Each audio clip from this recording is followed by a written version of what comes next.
بسم الله الرحمن الرحيم. بسم الله والحمد لله ولا إله إلا الله واستغفر الله وصلى الله على رسول الله. الفاتحة وقبول إقبال صلاة كل حال. الله يغفر الذنوب ويصلح القلوب ويكشف الكروب ويستر العيوب ويبارك لكم في كل حال وفي الأهل والمال والعيال ويغفر الوالدين وإليكم جميع المسلمات والمؤمنين والمؤمنات وأن الله يتولانا بولايته ويحفظنا من شر بريته ويغفر لنا تقصيرنا في حقه وفي حق نبيه وفي حق أزواجنا وفي حق والدينا وفي جميع المسلمين.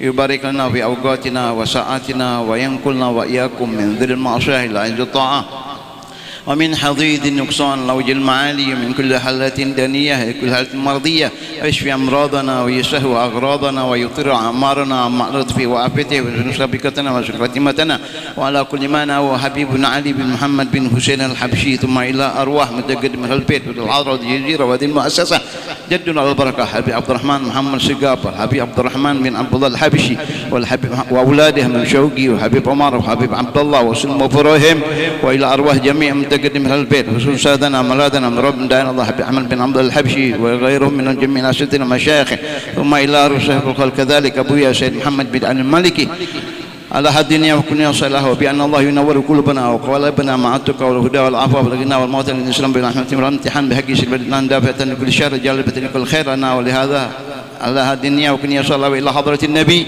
محمد صلى الله عليه وسلم بسر الفاتحة. أعوذ بالله من الشيطان الرجيم. بسم الله الرحمن الرحيم. الحمد لله رب العالمين الرحمن الرحيم مالك يوم الدين إياك نعبد وإياك نستعين اهدنا الصراط المستقيم صراط الذين أنعمت عليهم غير المغضوب عليهم ولا الضالين آمين. يا رب صل على محمد يا رب صل عليه وسلم. يا رب صل على محمد يا رب صل عليه وسلم. رب صل على محمد أشرف بدر في الكون أشراق. يا رب صل على محمد يا رب صل عليه وسلم. رب صل على محمد أكرم داع يدعو إلى الحق. يا رب صل على محمد يا رب صل عليه وسلم. رب صل على محمد المصطفى الصادق المصدق. يا رب صل على محمد يا رب صل عليه وسلم. رب صل على محمد أحلى الوراء منطقا وأصداق. يا رب صل على محمد يا رب صل عليه وسلم. رب صل على محمد أفضل من بالتقى تحقق. يا رب صل على محمد يا رب صل عليه وسلم. رب صل على محمد من بالسخاء والوفاء تخلق. يا رب صل على محمد يا رب صل عليه وسلم. رب صل على محمد واجمع من الشمل ما تفرق. يا رب صل على محمد يا رب صل عليه وسلم. يا رب صل على محمد محمد وسه وسهل ما قد تعود يا ربي صل على محمد يا ربي صل عليه وسلم صل على محمد وافتح من الخير كل مغلق يا ربي صل على محمد يا ربي صل عليه وسلم صل على محمد وآله ومن بالنبي تعلق يا ربي صل على محمد يا ربي صل عليه وسلم على محمد وآله ومن للحبيب يعشق يا ربي صل على محمد يا ربي صل عليه وسلم ربي صل على محمد ومن بحبل النبي توثق يا ربي صل على محمد يا ربي صل عليه وسلم صل على محمد يا ربي صل عليه وسلم يا ربي صل على محمد يا ربي صل عليه وسلم اللهم صل وسلم وبارك عليه وعلى آله صلى الله عليه. لقد جاءكم رسول من أنفسكم عزيز عليه ما عنتم حريص عليكم بالمؤمنين رؤوف رحيم صلى الله فإن عليه. تولوا فقل حسبي الله لا إله إلا هو عليه توكلت وهو رب العرش العظيم إن الله وملائكته يصلون على النبي يا أيها الذين آمنوا صلوا عليه وسلموا تسليما اللهم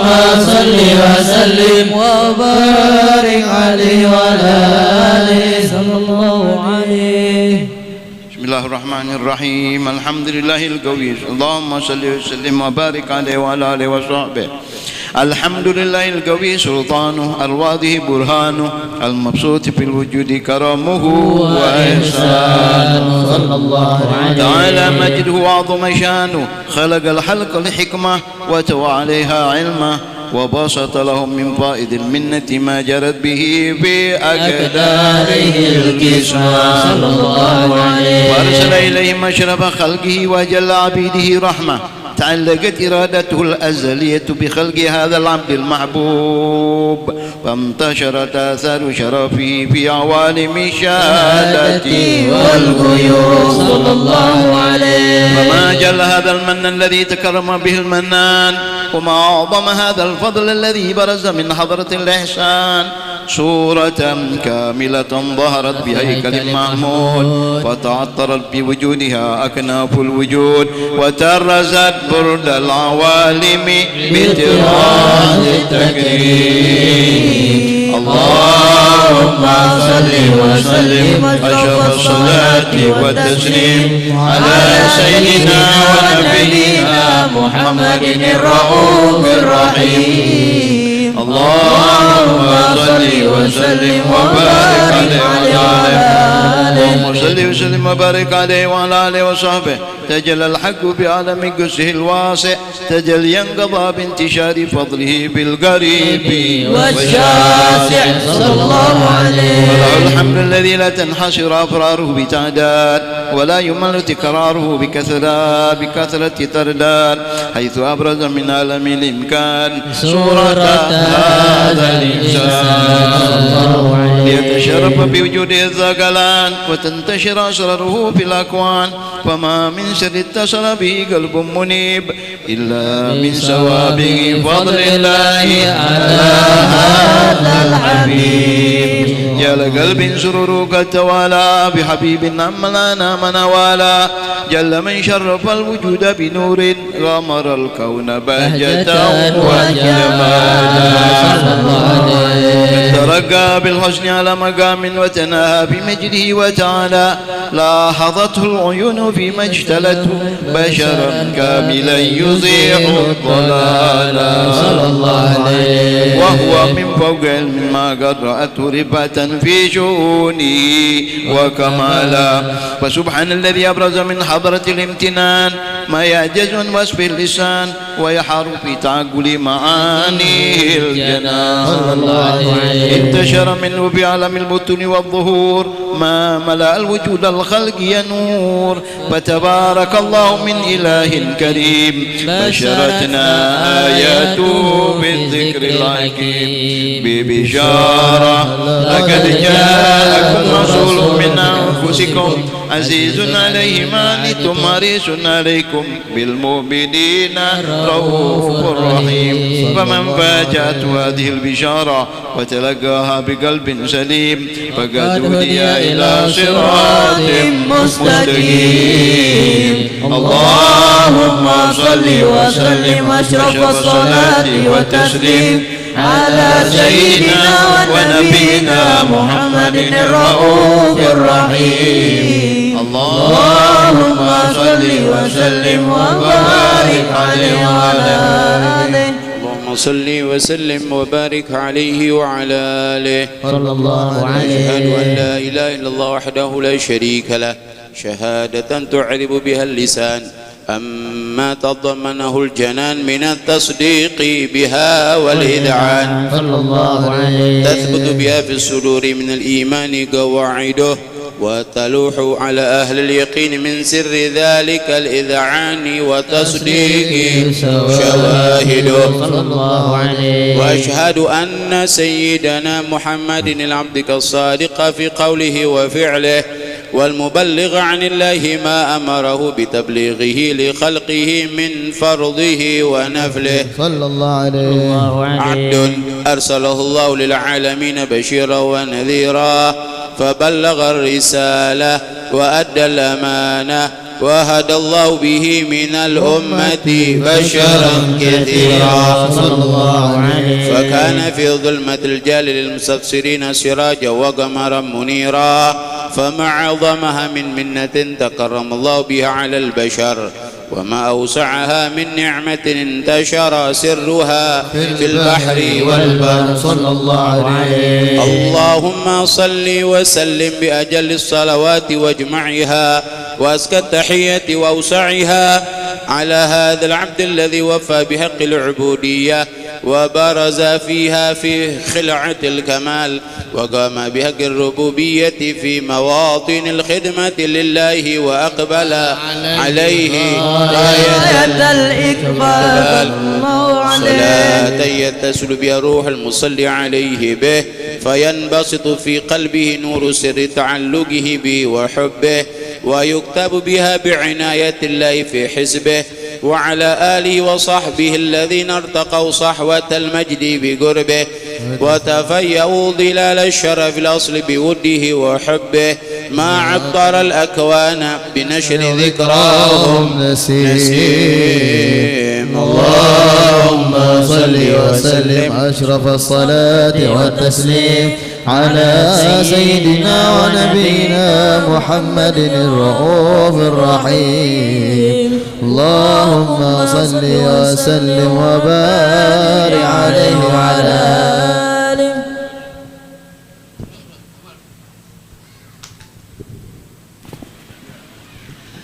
اللهم صل وسلم وبارك عليه وعلى آله وصحبه.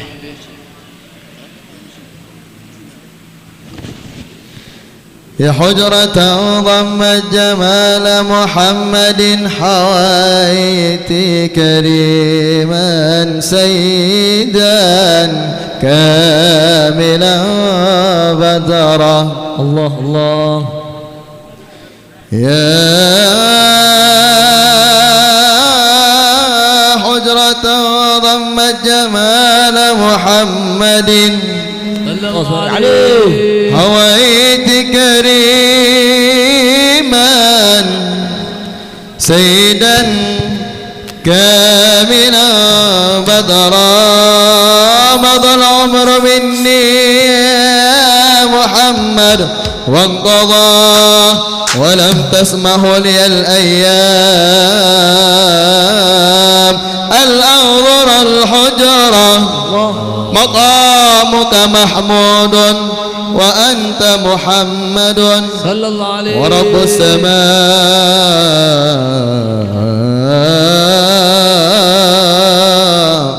أعطاك حوضا وكوثرا يا إمام الرسل يا سندي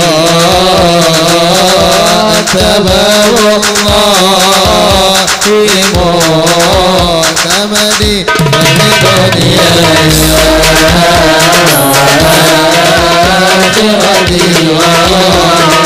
يا رسول الله خذ بيدي يا إمام الرسول يا سندي تبار الله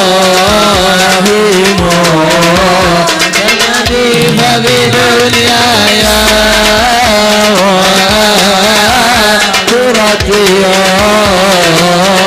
يا رسول الله خذ بيدي قسما منا جميعا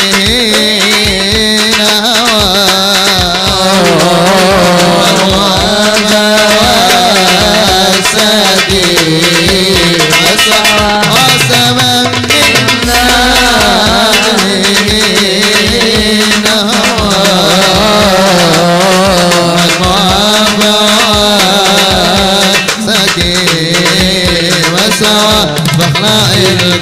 بخلاء الكون أنت سوى فمولى العرب والعجم يا إمام الرسل يا سندي الله تبار الله بدنياي وآخرتي يا رسول الله ما يبدلني عسري بيسرا إلاك يا أبا الزهرة ما يبدلني عسري بيسرا إلاك يا أبا الزهرة فبحق الليالي والعشرة يسر سهيل حلة العقد يا إمام الرسل يا سندي تباب الله معتمدي فبدنياي وآخرتي يا رسول الله خذ بيدي ومرت عين وليس ترى مثل طه برارا الورى بشر غير من فوق ترى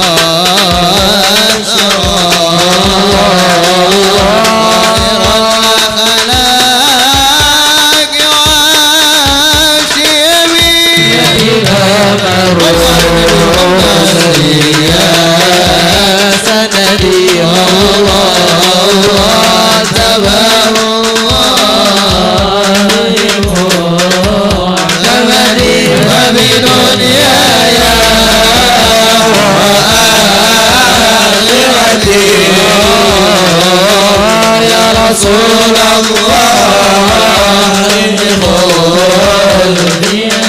أهل الوفاء الله لمن وفاه إن رمت تحيا فالقصيد حماه أهل الوفاء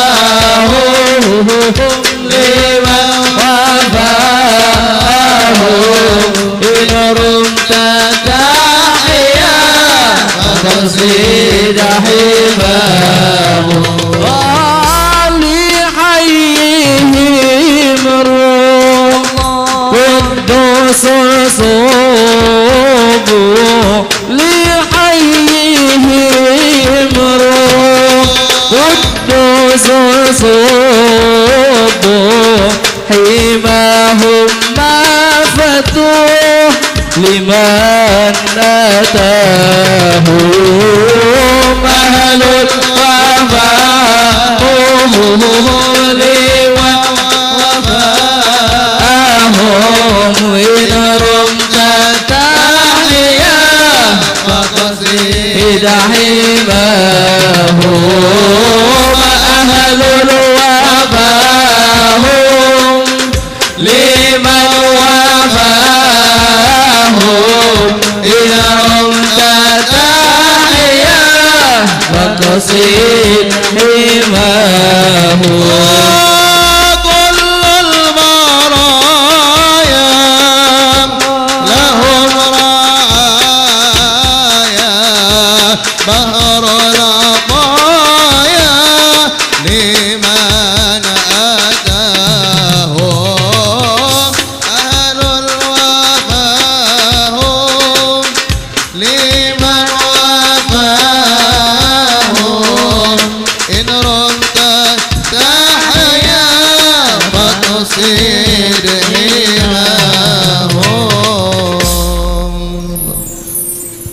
Assalamualaikum warahmatullahi wabarakatuh. Kami informasikan kepada mobil BG 1449 harap untuk dipindahkan karena tuan rumah ingin keluar dari rumahnya untuk keperluan. Terima kasih kami ucapkan. Sekali lagi mobil BG 1449 mohon kiranya untuk digeser karena tuan rumah di sebelah akan keluar. Terima kasih. Assalamualaikum warahmatullahi wabarakatuh. اللهم صل وسلم وبارك عليه وعلى آله وصحبه. أما بعد، فلما تعلقت إرادة الله في العلم القديم بظهور أسرار التخصيص للبشر الكريم بالتكريم والتكريم، نفذت القدرة الباهرة بالنعمة الواسعة والمنة الغامرة، فانفلقت بيضة التصوير في العالم المدرك الكبير عن جمال مشهور بالعين حاول لوصف الكمال المطلق والحسن التام والزين، وتنقل ذلك الجمال الميمون في الأصلاب الكريمة والبطون، فما من صلب ضمه إلا وتمت عليه من الله النعمة، وهو القمر التام الذي يتنقل في بروجه ليتشرف به موطن استقراره وموضع خروجه، وقد قضت الأكدار الأزلية بما قضت وأظهرت من سر هذا النور ما أظهرت، وخصصت به من خصصت صلى الله عليه وسلم، كان مستقره بالأصلاب الفاخرة والأرحام الشريفة الطاهرة حتى برز في عالم الشهادة بشرا لا كالبشر، ونورا حير الأفكار ظهوره وبهر، فتعلقت همة الراقم لهذه الحروف بعيرق ما في هذا القرطاس ما هو لديه من عجائب ذلك النور معروف، وإن كانت الألسن لا تفي بعشر من شارع أوصاف ذلك الموصوف تشويقا للسامعين من خواص المؤمنين وترويحا للمتعلقين بهذا النور المبين، وإلا فعنها تغرب الأقلام عن شعور خير الأنام، ولكن حزني إلى تدوين ما حفظته من سير أشرف المخلوقين وما أكرمه الله به في مولده من الفضل الذي عم العالمين، وبقيت رايته في الكون منشورة على مر الأيام والشهور والسنين، صلى الله عليه، داعي التعلق بهذه الحضرة الكريمة ولاعج التشوق إلى سماع أوصافها العظيمة، ولعل الله ينفع به المتكلم والسامع ويدخلان في شفاعة هذا النبي الشافع، ويتروحان بروح ذلك النعيم. اللهم صل وسلم أشرف الصلاة والتسليم على سيدنا ونبينا محمد الرؤوف الرحيم. اللهم صل وسلم وبارك عليه وعلى آله.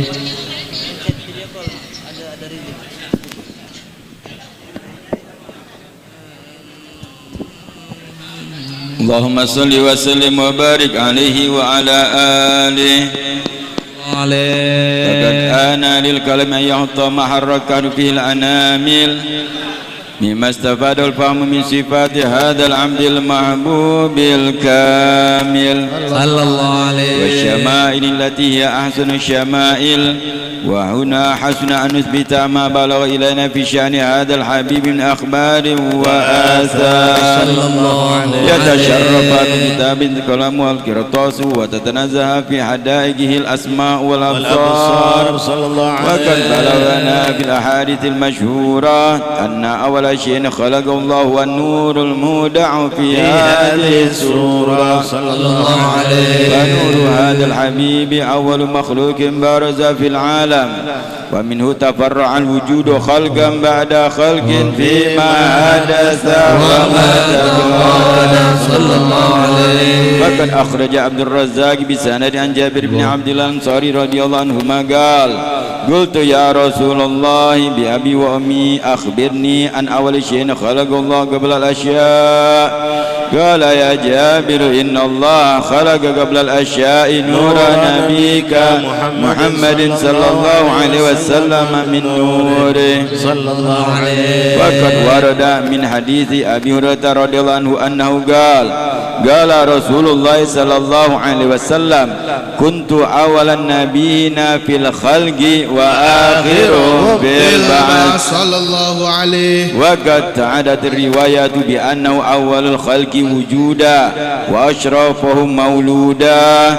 ولما كانت السعادة العبدية لها ملاحظة خفية اختصت من شاءت من البرية بكمال الخصوصية صلى الله عليه. فاستودع هذا النور المبين أسلاب وبطون من شرفه من العالمين، فتنقل هذا النور من صلب آدم ونوح وإبراهيم صلى الله عليه، حتى أوصل يد العلم القديم إلى من خصصه بتكريم أبيه الكريم عبد الله بن عبد المطلب ذي القدر العظيم صلى الله عليه، وأمه التي هي في المخاوف آمنة السيدة الكريمة آمنة، فتلقاه صلب عبد الله فألقاه إلى بطنها فضمته أحشاؤها بمعونة الله محافظة على حق هذه الدرة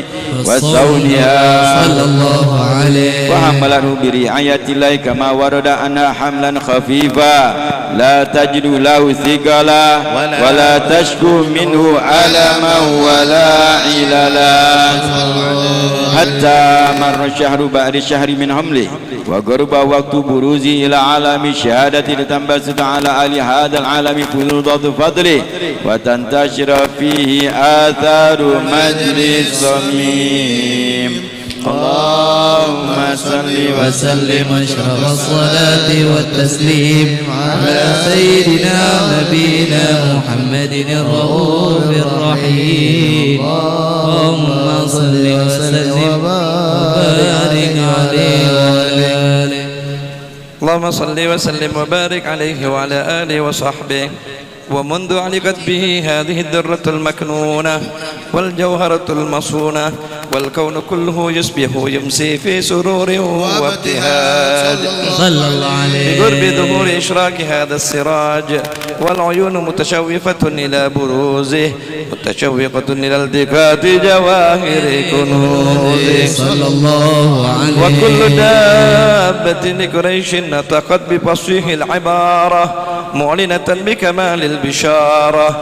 وما من حامل حملت في ذلك العام إلا أتت في حملها بغلام من بركات وسعادة هذا الإمام صلى الله عليه وسلم. ولم تزل الأرض والسماوات متطبقة بإثر الفرح بملاقاة أشرف البريات وبروزه من عالم الخفاء إلى عالم الظهور بعد تنكله في البطون والظهور صلى الله عليه. وأظهره الله في الوجود بهجة التكريم وبسط في العالم الكبير مائدة التشريف والتعظيم ببروز هذا البشر الكريم. اللهم صل وسلم أشرف الصلاة والتسليم على سيدنا ونبينا محمد الرؤوف الرحيم.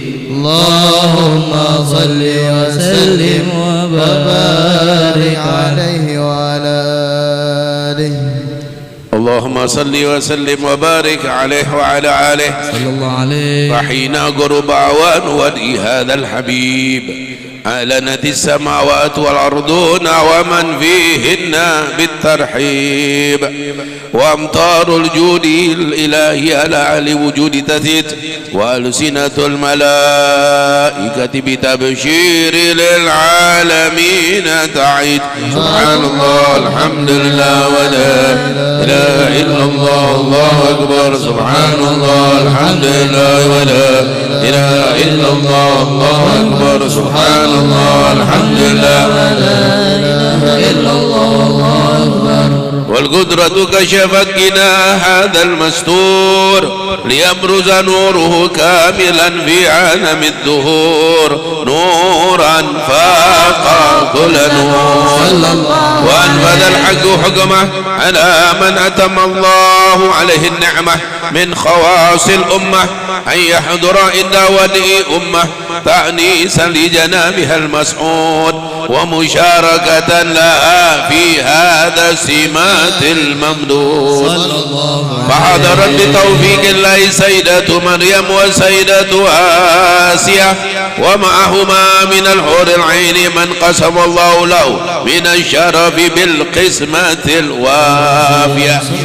فهذا الوقت الذي رتب الله على حضوره وجود هذا المولود فانفلق سبح الكمال من النور عن عمود وبرز الحامد المحمود مدعنا لله بالتعظيم والسجود. صلى الله على محمد صلى الله عليه وسلم. صلى الله على محمد صلى الله عليه وسلم. يا نبي سلام عليك يا رسول سلام عليك يا حبيب سلام عليك صلوات الله عليك.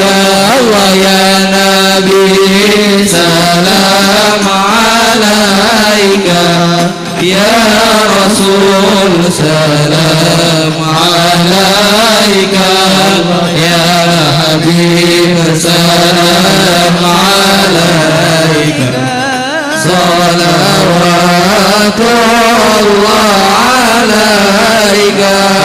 أشرق الكون ابتهاجا بوجود المصطفى حمد ولأهل الكون أنس وسرور قد تجلى. الله يا نبي سلام عليك يا رسول سلام عليك يا حبيب سلام عليك صلوات الله عليك. وضربوا يا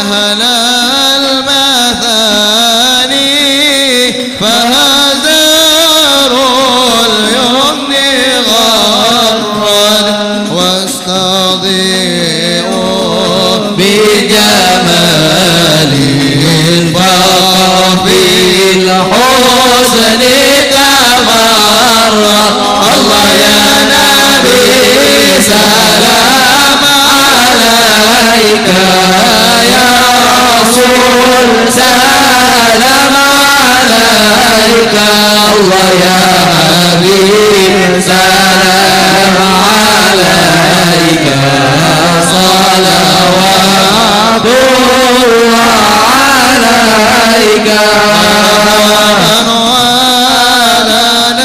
بشرى بسعد مرحبا مستمر ليس يلبل مرحبا مرحبا يا نور عيني مرحبا مرحبا جد الحسين مرحبا حيث أوتينا ضاء مرحبا جمع الفخر المؤبد مرحبا مرحبا يا نور عيني مرحبا مرحبا جد الحسين فلربي كل آمين مرحبا مرحبا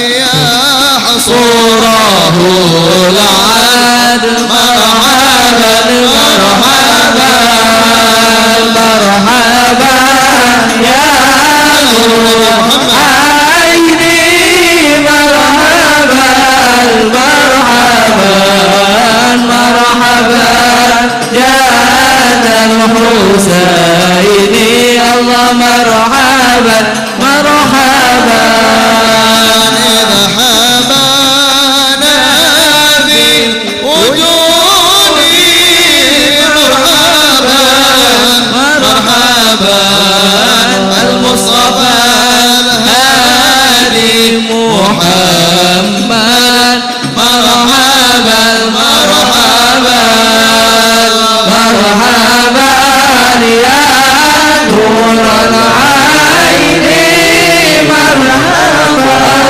مرحبا مرحبا جاد الحسين والحسن مرحبا رسول الله بك إن بك نسعد وبجاه يا إلهي جد وبلغ كل مقصد يا نبي سلام عليك يا رسول سلام عليك يا حبيب سلام عليك صلوات الله عليك فاغفر لي ذنوبي يا الله بركة الهادي محمد يا الله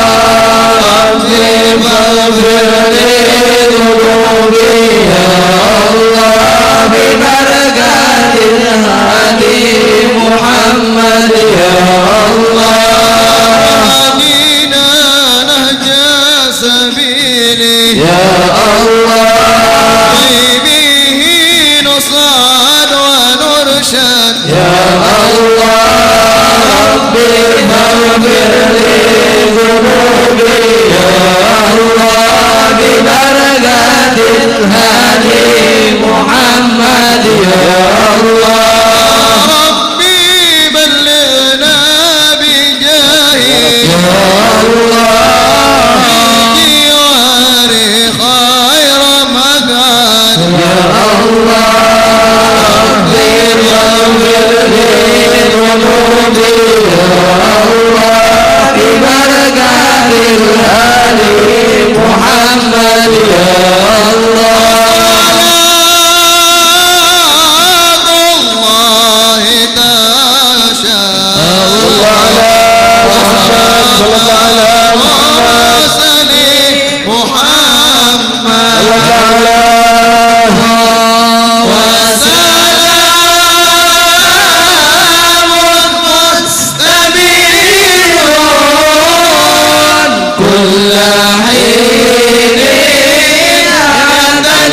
وسلم وبارك عليه وعلى آله.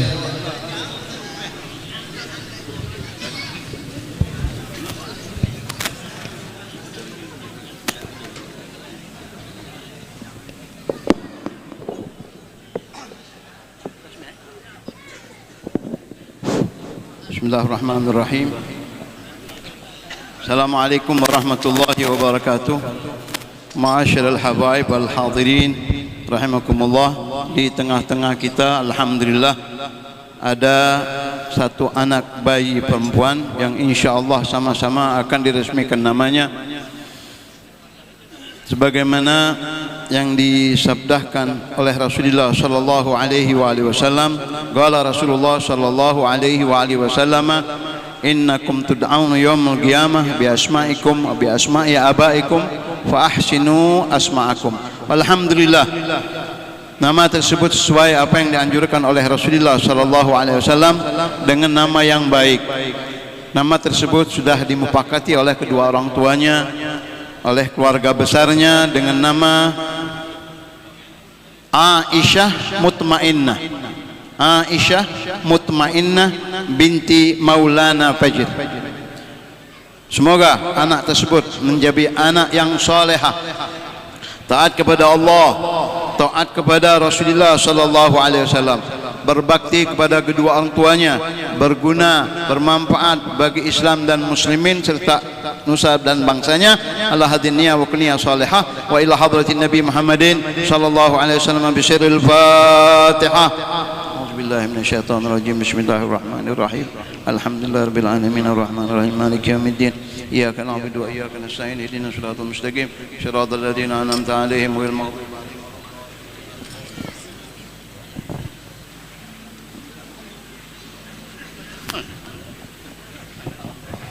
Bismillahirrahmanirrahim. Bismillah walhamdulillah wa la ilaha illallah astaghfirullah wa sallallahu ala rasulillah. Rabbana hab lana min azwajina wa dhurriyyatina qurrata a'yunin waj'alna lil muttaqina imama. Allahumma barik lana ya Allah fi auladina wa la tudhurruhum wa wafihum li ta'atika warzuqna birrahum. Sallallahu alaihi wasallam Muhammadin wa ala alihi wasallam. Alhamdulillahirabbil alamin.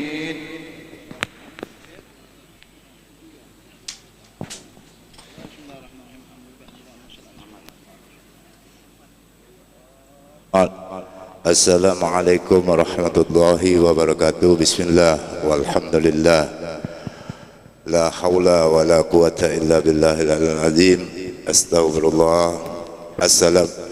Alhamdulillah, alhamdulillah sahibul busra, salatan tubashiruna biha wa ahlana wa auladana wa jami'a masyayikhina wa muallimina wa talabatina wa talibatina min yaumina hadza ila yaumil akhir. Ma ba'du. Para habaib, para jamaah yang hadir pada hari ini, yaitu peringatan Haul Al-Habib Muhammad bin Alwi Al-Maliki, dan acara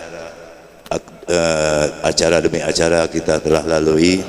Setelah magam kita lanjutkan dengan akdun nikah dua pasang hamba Allah. Yang pertama Saugi bin Syekh Al-Habib As-Sayyid Saugi bin Syekh Al-Habsi dengan seorang saripah, yaitu Fatimah Mawaddah Az-Zahra binti Alwi Al-Haddad, dan yang kedua Muhammad Yudi Solihin bin Imran dengan Rahmadani bin Umar Hasan. Selanjutnya kita serahkan kepada Al-Ustaz Abdurrahman bin Hasan Al-Habsi untuk memimpin acara akad nikah. Sallu ala Rasulillah. Khutbah nikah akan dibacakan oleh Al-Habib Muhammad bin Abdullah Al-Habsi fa'alaihi falyatafaddal mashkura. Nawaina an na'tiya نوينا أن نأتي بخطبة النكاح ما نواه أهلنا وأسلافنا وإلى حضرة النبي سيدنا محمد صلى الله عليه وآله وسلم. الفاتحة. بسم الله الرحمن الرحيم. الحمد لله رب العالمين مالك يوم الدين. إياك نعبد وإياك نستعين صراط المستقيم صراط الذين أنعمت عليهم غير المغضوب عليهم ولا الضالين.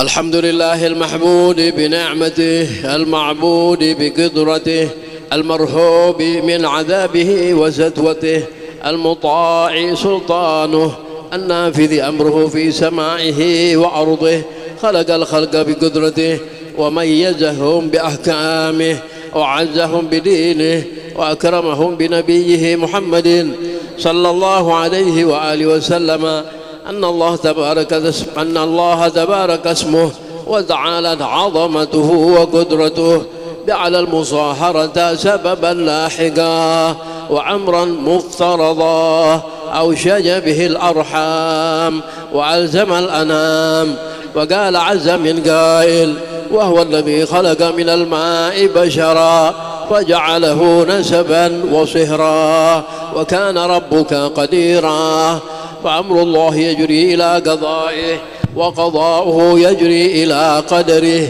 ولكل قضاء قدر ولكل قدر أجل ولكل أجل كتاب يمحو الله ما يشاء ويثبت وعنده أم الكتاب أما بعد فإن الأمور كلها بيد الله يقضي فيها ما يشاء ويحكم ما يريد لا معقب لحكمه ولا راد لقضائه ولا مقدم لما أخر ولا مؤخر لما قدم ولا يجتمع اثنان ولا يفترقان إلا بقضاء وقدر وكتاب من الله قد سبق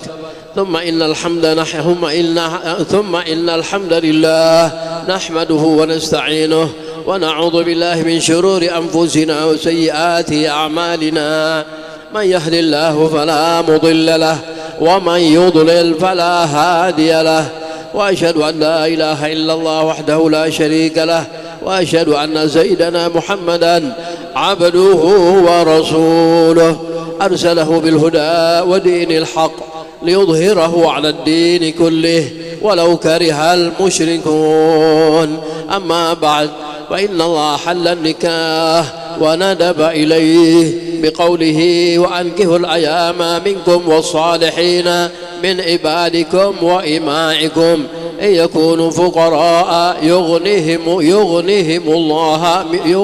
الله من فضله والله واسع عليم وحرم السفاه وأوعد عليه بقوله تعالى ولا تقربوا الزنا إنه كان فاحشة وساء سبيلا وقال تعالى آمرا بتقواه يا أيها الذين آمنوا اتقوا الله حق تقاته ولا تموتن إلا وأنتم مسلمون وقال جل جلاله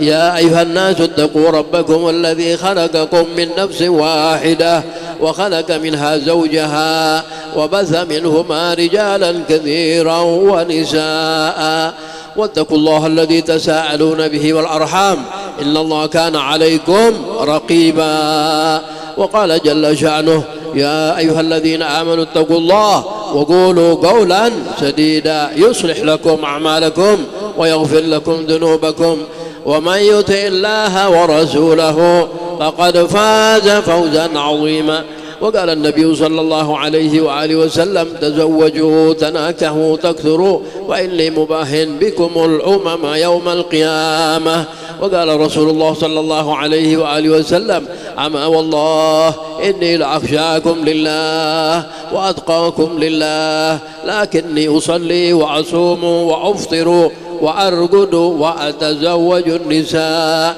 ومن رغب عن سنتي فليس مني النكاح سنة الأنبياء وشعار الأولياء قولوا جميعا بسم الله والحمد لله والصلاة والسلام على رسول الله سيدنا محمد بن عبد الله صلى الله عليه وآله وسلم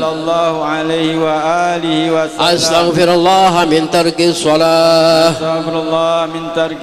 ومن التقصير في الصلاة أستغفر الله من ترك الزكاة ومن التقصير والتقصير في الزكاة في الزكاة أستغفر الله من ظلم الخلق أستغفر الله من ظلم الخلق أستغفر الله العظيم وأستغفر الله العظيم وأتوب إليه وأتوب إليه قولوا جميعا تبنا إلى الله تبنا إلى الله تبنا إلى الله تبنا إلى الله تبنا إلى الله من جميع المعاصي والذنوب جميع المعاصي والذنوب كبيرها وصغيرها كبيرها وصغيرها أشهد أن لا إله إلا الله أشهد أن لا إله إلا الله وأشهد أن محمدا رسول الله وأشهد أن محمدا رسول الله آمنا بالشريعة آمنا بالشريعة وصدقنا بالشريعة وصدقنا بالشريعة وتبرأنا وتبرأنا من كل دين كل دين يخالف دين الإسلام يخالف دين الإسلام.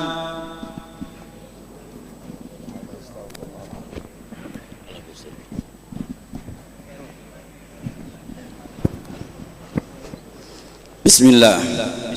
Walhamdulillah. Wassalatu wassalamu ala Rasulillah Muhammad ibn Abdillah wa ala alihi wa sahbihi ajma'in. Ashhadu an la ilaha illallah wa ashhadu anna Muhammadar Rasulullah. Usikum ibadallah wa nafsi bitaqwallah. Astaghfirullah Astaghfirullahal-azim wa atubu ilaih. Ya Sayyid Muhammad Syaugi bin Syekh bin Muhammad Al-Habsyi, uzawijuka ala ma amrullah bihi min imsakin bi ma'rufin aw tasrihin bi ihsan. Ya Sayyid Muhammad Syaugi bin Syekh bin Muhammad Al-Habsyi, zawwajtuka wa ankahtuka maktubataka Syarifah Fatimah Mawaddah Az-Zahra binta Alwi bin Muhammad Al-Haddad hala kauni wakilan fi tazwijiha minka bimahar 500,000 rupiah nagdan. Qabiltu tazwijaha wa nikahaha bil mahril mazkur. Barakallahu fil khair.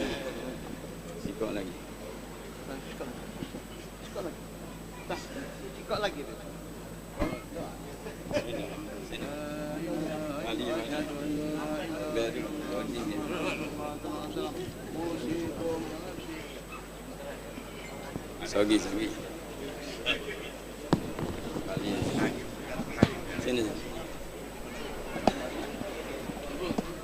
Maju lagi. Bismillah walhamdulillah wassalatu wassalamu ala Rasulillah Muhammad bin Abdillah wa ala alihi wa sahbihi wa man wala. Usikum ibadallah wa nafsi bitaqwallah.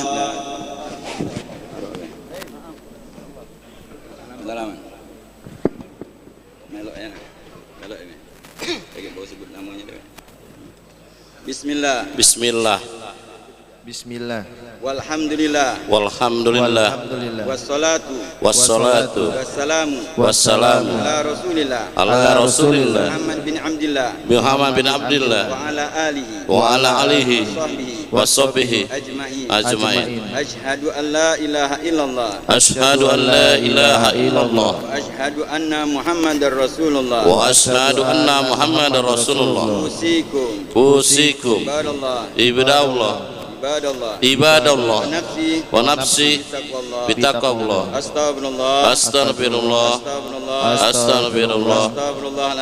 Astaghfirullahalazim wa atubu ilaih. Ya Muhammad Yudi Solihin bin Imran, uzawijuka ala ma amarallahu bihi min imsakin bi ma'rufin atau tasrihin bi ihsan. Ya Muhammad Yudi Solihin bin Imran, zawwajtuka wa ankahtuka mahtubataka ibnati Ramadhani binti Umar Hasan bimahar مئتين علب 500 مئتين علب 200 alaf rupiah نقدا qabiltu تزويجها tazwijaha ونكاحها wa innaka ونكاحها wa nikahaha بالمهر المذكور bil mazril maskur. ya Muhammad يودي صالحين Solihin bin Imran zawattuka wa ankahtuka mahtubataka ibnati Ramadhani binti Umar Hasan bimahar 200 alaf rupiah naqdan qabiltu tazwijaha wa innakaha wa nikahaha bil mahril maskur. اللهم علي بينهما كما علبت بين آدم وحواء وعلي بينهما كما علبت بين يوسف وزليقة وعلي بينهما كما علبت بين إبراهيم وسارة اللهم وعلي بينهما كما علبت بين النبي محمد صلى الله عليه وسلم وخذ القرى وعيشة الرضا وغيرهما واجعل بينهم المودة والرحمة وارزقهم الطيب الكثير إنه على ما يشاء قدير وبالإجابة جدير وصلى الله على سيدنا محمد وعلى آله وصحبه وسلم والحمد لله رب العالمين. Amin. Tunjukkan dulu foto. Foto.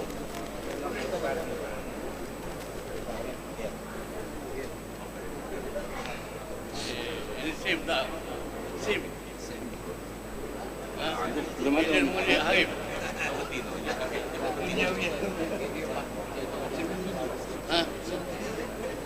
SIM.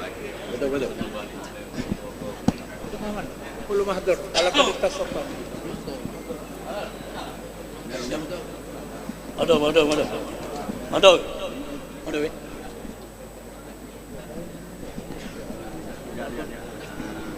اللهم صل وسلم وبارك عليه وعلى آله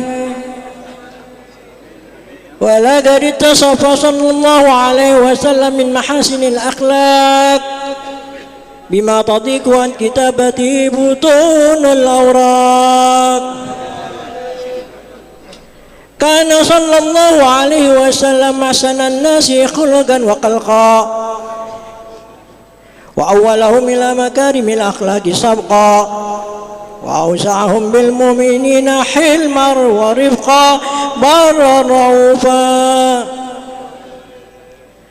لا يقول ولا يفعل إلا معروفا له الخلق السهل واللحظ المحتوي على المعنى الجزل إذا دعاه المسكون أجابه إجابة معجلة وهو الأب الشفيق الرحيم لليتيم والأرملة وله مع سهولة أخلاق الهيبة القوية التي ترتعد منها فرائض الأكواء من البرية ومن نشر به تعطرت الترث والمزازل وبعرف ذكره تطيبت المجالس والمحافل فهو صلى الله عليه وسلم جامع الصفات الكمالية والمنفرد في خلقه وخلقه بأشرف خصوصية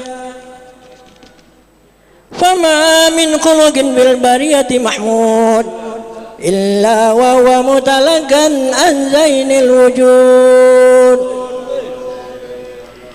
أجملت في وصف الحبيب وشانه والأخلع في مجده ومكانه أوصاف عز قد على مجدها أخذت على نجم السهاب نانه وقد انبسط الكلام بتدوين ما أفاده العلم من وقع مولد النبي الكريم وحكاية ما أكرم الله به هذا العبد المقرب من التكريم والتعظيم والخلق العظيم فحسن مني أن أمسك عنة الأقلام في هذا المقام وأقرأ السلام على سيد الأنام.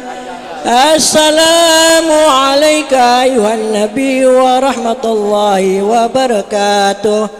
السلام عليك أيها النبي ورحمة الله وبركاته.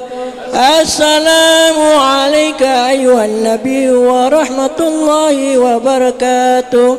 وبذلك يحسن الختم كما يحسن التقديم، وعليه أفضل الصلاة والتسليم. اللهم صل وسلم أشرف الصلاة والتسليم.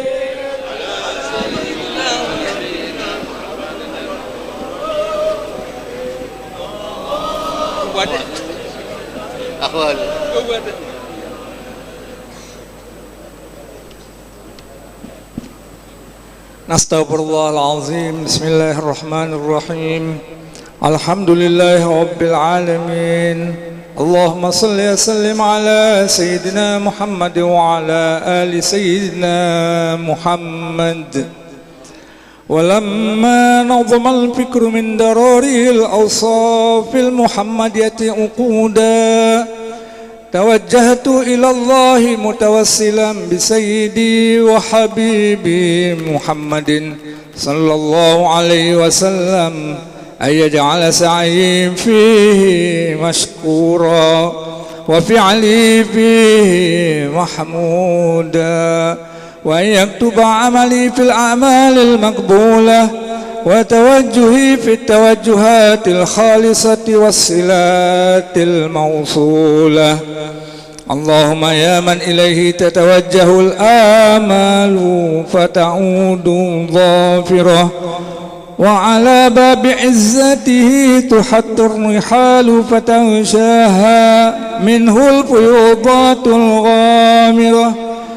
نتوجه إليك بأشرف الوسائل لديك سيد المرسلين عبدك الصادق الأمين سيدنا محمد الذي عمت رسالته العالمين، أن تصلي وتسلم على تلك الذات الكاملة مستودع أمانتك وحفيظ سرك وحامل راية دعوتك الشاملة، الأب الأكبر المحبوب لك والمخصص بالشرف الأبخر في كل موطن من مواطن القرب ومظهر، قاسم إمدادك في عبادك وساقي كؤوس إرشادك لأهل ودادك، سيد الكونين وأشرف الثقلين، العبد المحبوب الخالص المخصوص منك بأجل الخصائص. اللهم صل وسلم عليه وعلى آله وأصحابه وأهل حضرة اقترابه من أحبابه. اللهم إنا نقدم إليك جاه هذا النبي الكريم، ونتوسل إليك بشرف مقامه العظيم أن تلاحظنا في حركاتنا وسكناتنا بعين عنايتك، وأن تحفظنا في جميع أطوارنا وتقلباتنا بجميل رعايتك وحسين وقايتك، وأن تبلغنا من شرف القرب إليك وإلى هذا الحبيب غاية آمالنا، وتتقبل منا ما تحركنا فيه من نياتنا وأعمالنا، وتجعلنا في حضرة هذا الحبيب من الحاضرين، وفي طرائق اتباعه من السالكين، ولحقك وحقه من المؤدين، ولأهدك من الحافظين. اللهم إن لنا أطماعا في رحمتك الخاصة فلا تحرمنا، وظنونا جميلة هي وسيلتنا إليك فلا تخيبنا. آمنا بك وبرسولك وما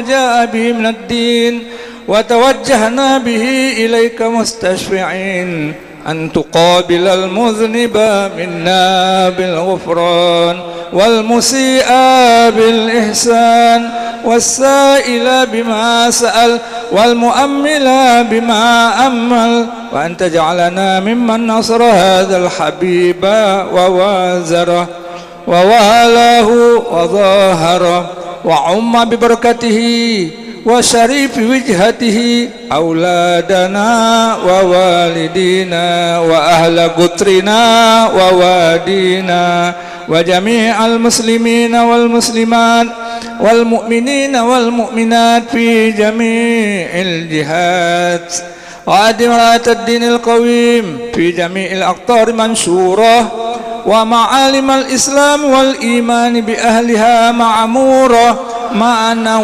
وسورة. واكشف اللهم كربة المكروبين واقضي دين المدينين واغفر للمذنبين وتقبل توبة التائبين، وانشر رحمتك على عبادك المؤمنين أجمعين، واكفي شر المعتدين والظالمين، وابسط العدل بولاة الحق في جميع النواحي والأقطار، وأيدهم بتأييد من عندك نصر على المعاندين من المنافقين والكفار، واجعلنا يا ربي بالحسن الحسين من جميع البلايا، واجعلنا يا ربي بالحسن الحسين من جميع البلايا، واجعلنا يا ربي بالحسن الحسين من جميع البلايا، وفي الحرز المكين من الذنوب والخطايا، وأدمنا في العمل بطاعتك الصدق في خدمتك قائمين، وإذا توفيتنا فتوفنا مسلمين مؤمنين، واختم لنا منك بخير أجمعين. وصل وسلم على هذا الحبيب المحبوب للأجسام والأرواح والقلوب، وعلى آله وصحبه ومن إليه منسوب، وآخر دعوانا أن الحمد لله رب العالمين. سبحان ربك رب العزة عما يصفون وسلام على المرسلين والحمد لله رب العالمين. الفاتحة بالقبول. أعوذ بالله من الشيطان الرجيم. بسم الله الرحمن الرحيم. الحمد لله العالمين الرحمن إياك نعبد وإياك نستعين اهدنا الصراط الذين أنعمت عليهم غير المغضوب عليهم ولا الضالين آمين. بسم الله الرحمن الرحيم. اللهم صل على محمد ربنا تقبل منا إنك أنت السميع العليم وتب علينا إنك التواب الرحيم. اللهم يسعد الله وتحياتهم فيها سلام الحمد لله من العالمين.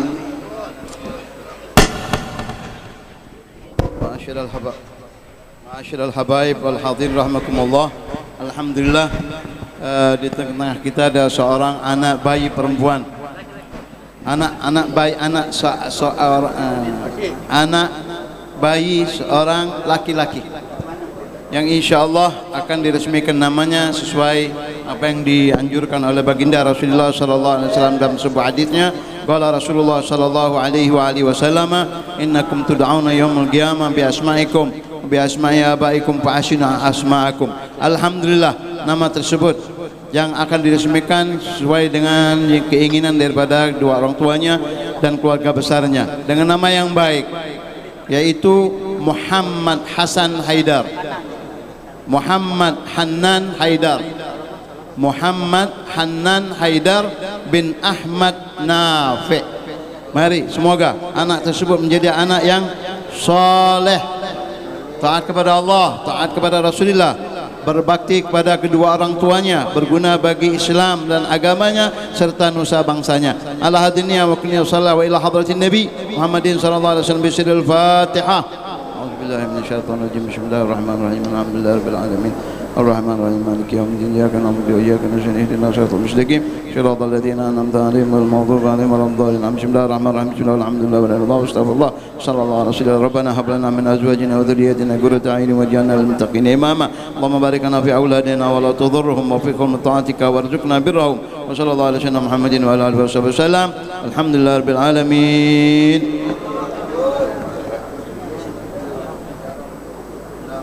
الله الله صلوا على النبي محمد. من مثلكم لرسول الله ينتسب ليت الملوك لها من جدكم نسبه. الله الله الله. من مثلكم لرسول الله ينتسب انتسبوا ليت الملوك لها من جدكم نسبوا ما للسلاطين حساب بجانبكم هذا هو الشرف والمعروف والحسب أصل هو الجوهر المكنون ما لعبت به الأكف ولا حاقت به الريب خير النبي لم يذكر على شفة إلا وصلت عليه العجم والعرب الماء فاض زلالا من أصابعه أروى الجيوش وجوف الجيش يلتهب ساداتنا الغر من أبناء فاطمة طوبى لمن كان للزهراء ينتسب من نسل فاطمة أنعم بفاطمة من أجل فاطمة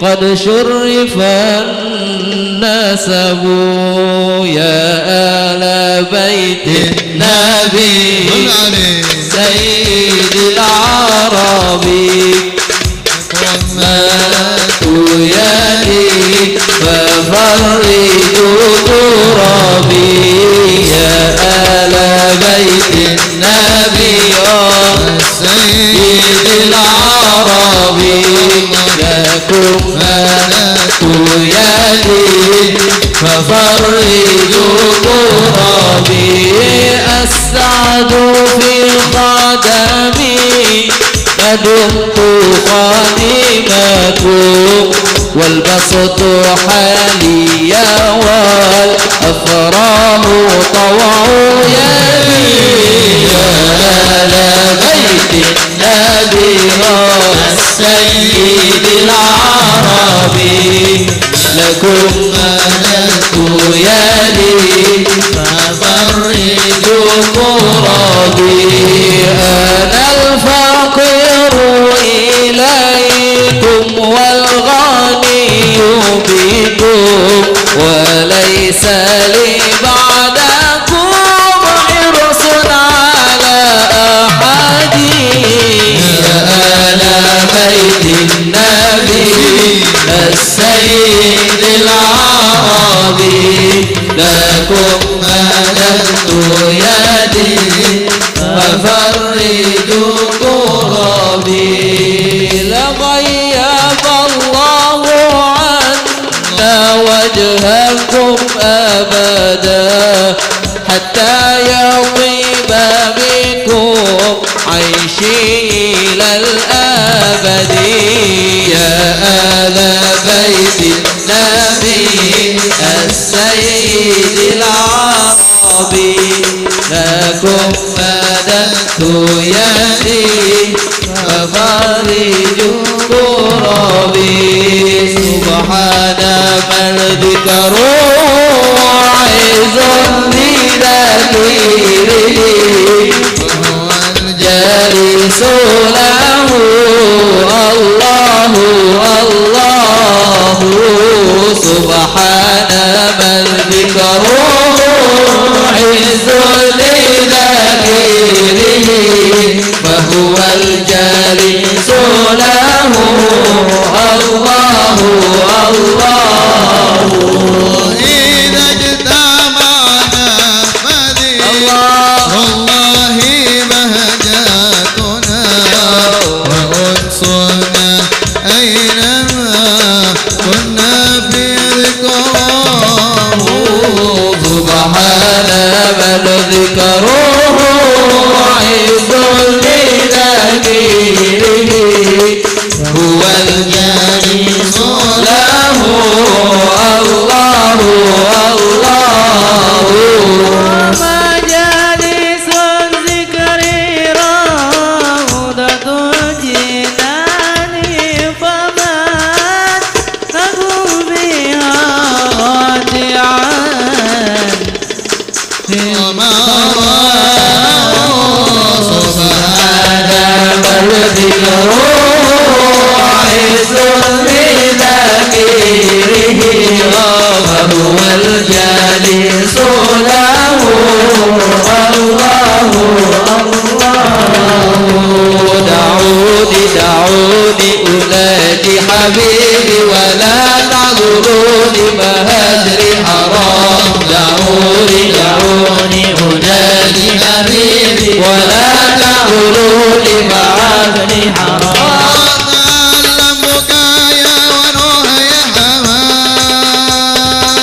حبيبي ولا تغروني مع الحرام دعوني دعوني أنادي حبيبي ولا تغروني مع الحرام يا ربنا بالفاتحة وبالرجال رجال الصالحات يا ربنا بالفاتحة وبالرجال رجال الصالحات اجعل وجودنا ناجحا نحن وكل المسلمين يا ربنا بسورة البقرة وبالرجال رجال العشرة يا ربنا بسورة البقرة وبالرجال رجال العشرة اجعل أمورنا ميسرة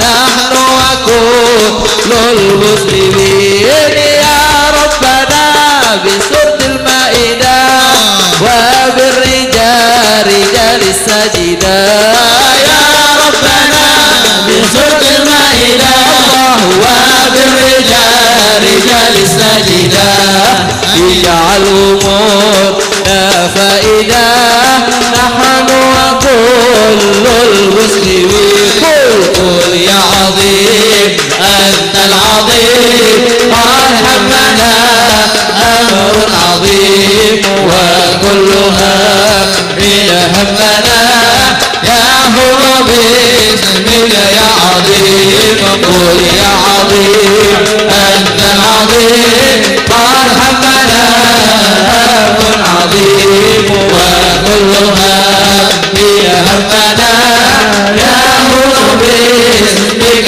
يا عظيم الله الله الله الله مدد مدد الله مدد مدد الله مدد مدد الله مدد مدد مدد مدد يا رسول الله مدد يا حبيب الله يا رسول الله مدد يا حبيب الله مدد يا ربي بهم وبآلهم عجل بالنصر وبالفرج يا ربي بهم وبآلهم عجل بالنصر وبالفرج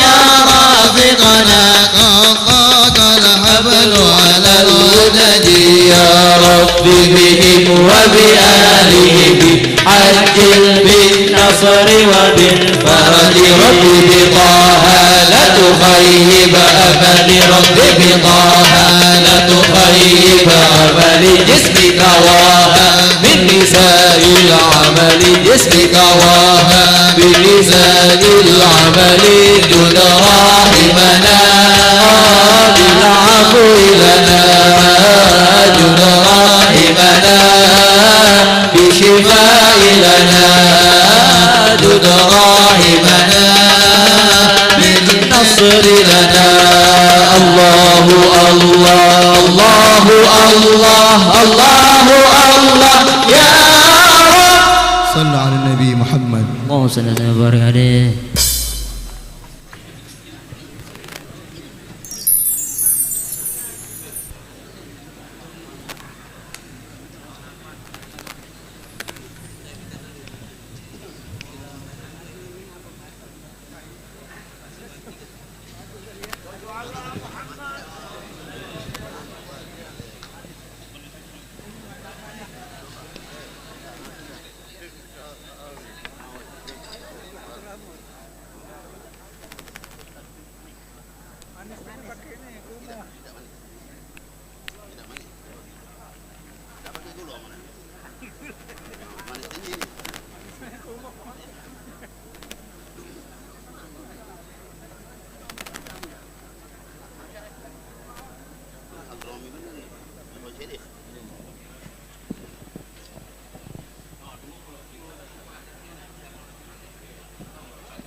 فاتح لرسولنا حبيبنا شفينا رسول الله محمد بن عبد الله صلى الله عليه وسلم وآله وصحبه وأزواج ذريته كافة آباء إخواني من الأنبياء والمرسلين على كل منهم وصحابته أجمعين من الأرواح سادتنا أبي بكر وعمر وعثمان سيدنا الإمام الكرار عن ابن أبي طالب كافة العشيرة المبشرين الجنة سيده بابا خديجة الكبرى سيده بابا فاطمة الزهراء سيده عائشة الرضا سيدنا الإمام الحسن ومولانا الحسين كافة النساء سيدنا حمزة العباس سيدنا عبد الله بن عباس كافة أهل بدر وأهل ونال بيت الرضوان جميع بيت رسول الله وأصحاب رسول الله أحباب رسول الله أزواج رسول الله ذرية رسول الله سيدنا رسول المهاجر الله رسول الله محمد نساء ومدل من عنوس الأستاذ الأعظم الفقيه المقدم محمد بن علي بن سيدنا البعلمي ثم إلى الإمام القطب الصمداني الشيخ عبد القادر الجيلاني الشيخ أحمد البدوي الشيخ أحمد الرفاعي ثم إلى رسول الإمام الإدريس الأكبر الإمام إدريس الأزهر ثم إلى رسول الإمام المقدم سيدنا عبد الرحمن محمد السقاف البكر السران عمر رمضان الله إلى إدريس الأكبر علي بن بكر السران وكرر الرسول العددي ابن أحمد شبيب بن الرحمن محمد بن نور العيدي الحبيب أحمد والحبيب بن كتب أخرج سيدنا الشيخ أبو بكر الزالي وآخر الحميد الحسين الشيخ بن عبد الحسين ابن الشيخ مسالم والحامد وضار بن أحمد بن علي ونبي أحمد محمد الحبشي مولاي عبد الرحمن محمد الجفران ولا أرشي يوسف بن عامر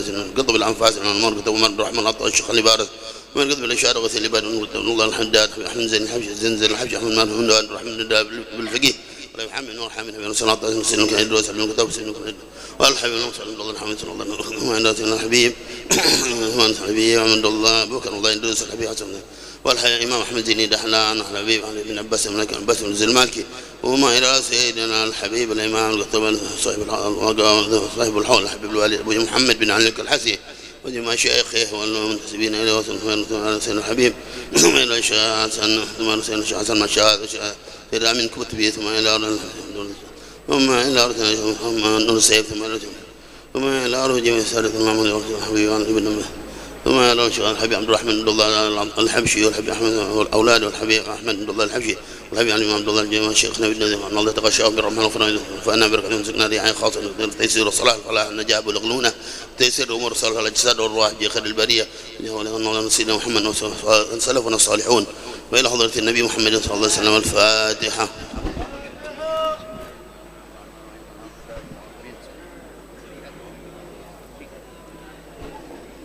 وإياك نستعين ونستعين صراط الذين أنعمت عليهم غير المغضوب عليهم ولا الضالين آمين.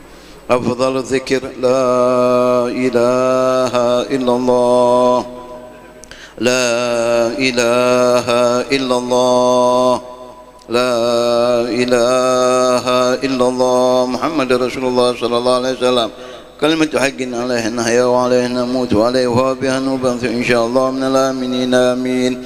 لا إله إلا الله لا إله إلا الله لا إله إلا الله لا إله إلا الله لا إله إلا الله لا إله إلا الله لا إله إلا الله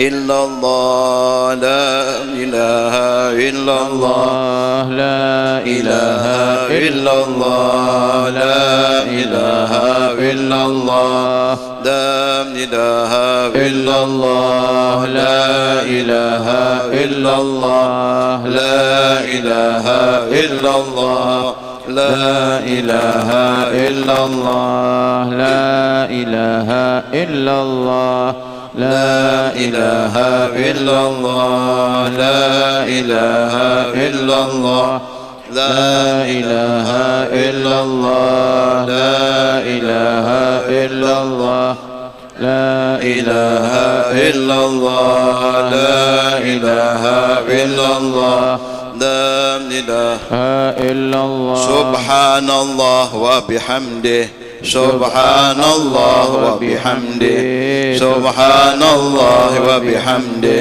سبحان الله وبحمده سبحان الله وبحمده سبحان الله وبحمده سبحان الله وبحمده سبحان الله وبحمده سبحان الله وبحمده سبحان الله وبحمده سبحان الله وبحمده. اللهم صل على حبيبك سيدنا محمد وآله وصحبه وسلم. اللهم صل على حبيبك سيدنا محمد وآله وصحبه وسلم. اللهم صل على حبيبك سيدنا محمد وآله وصحبه وسلم. اللهم صل على حبيبك سيدنا محمد وآله وصحبه وسلم. اللهم صل على حبيبك سيدنا محمد وعلى آله وصحبه وبارك وسلم.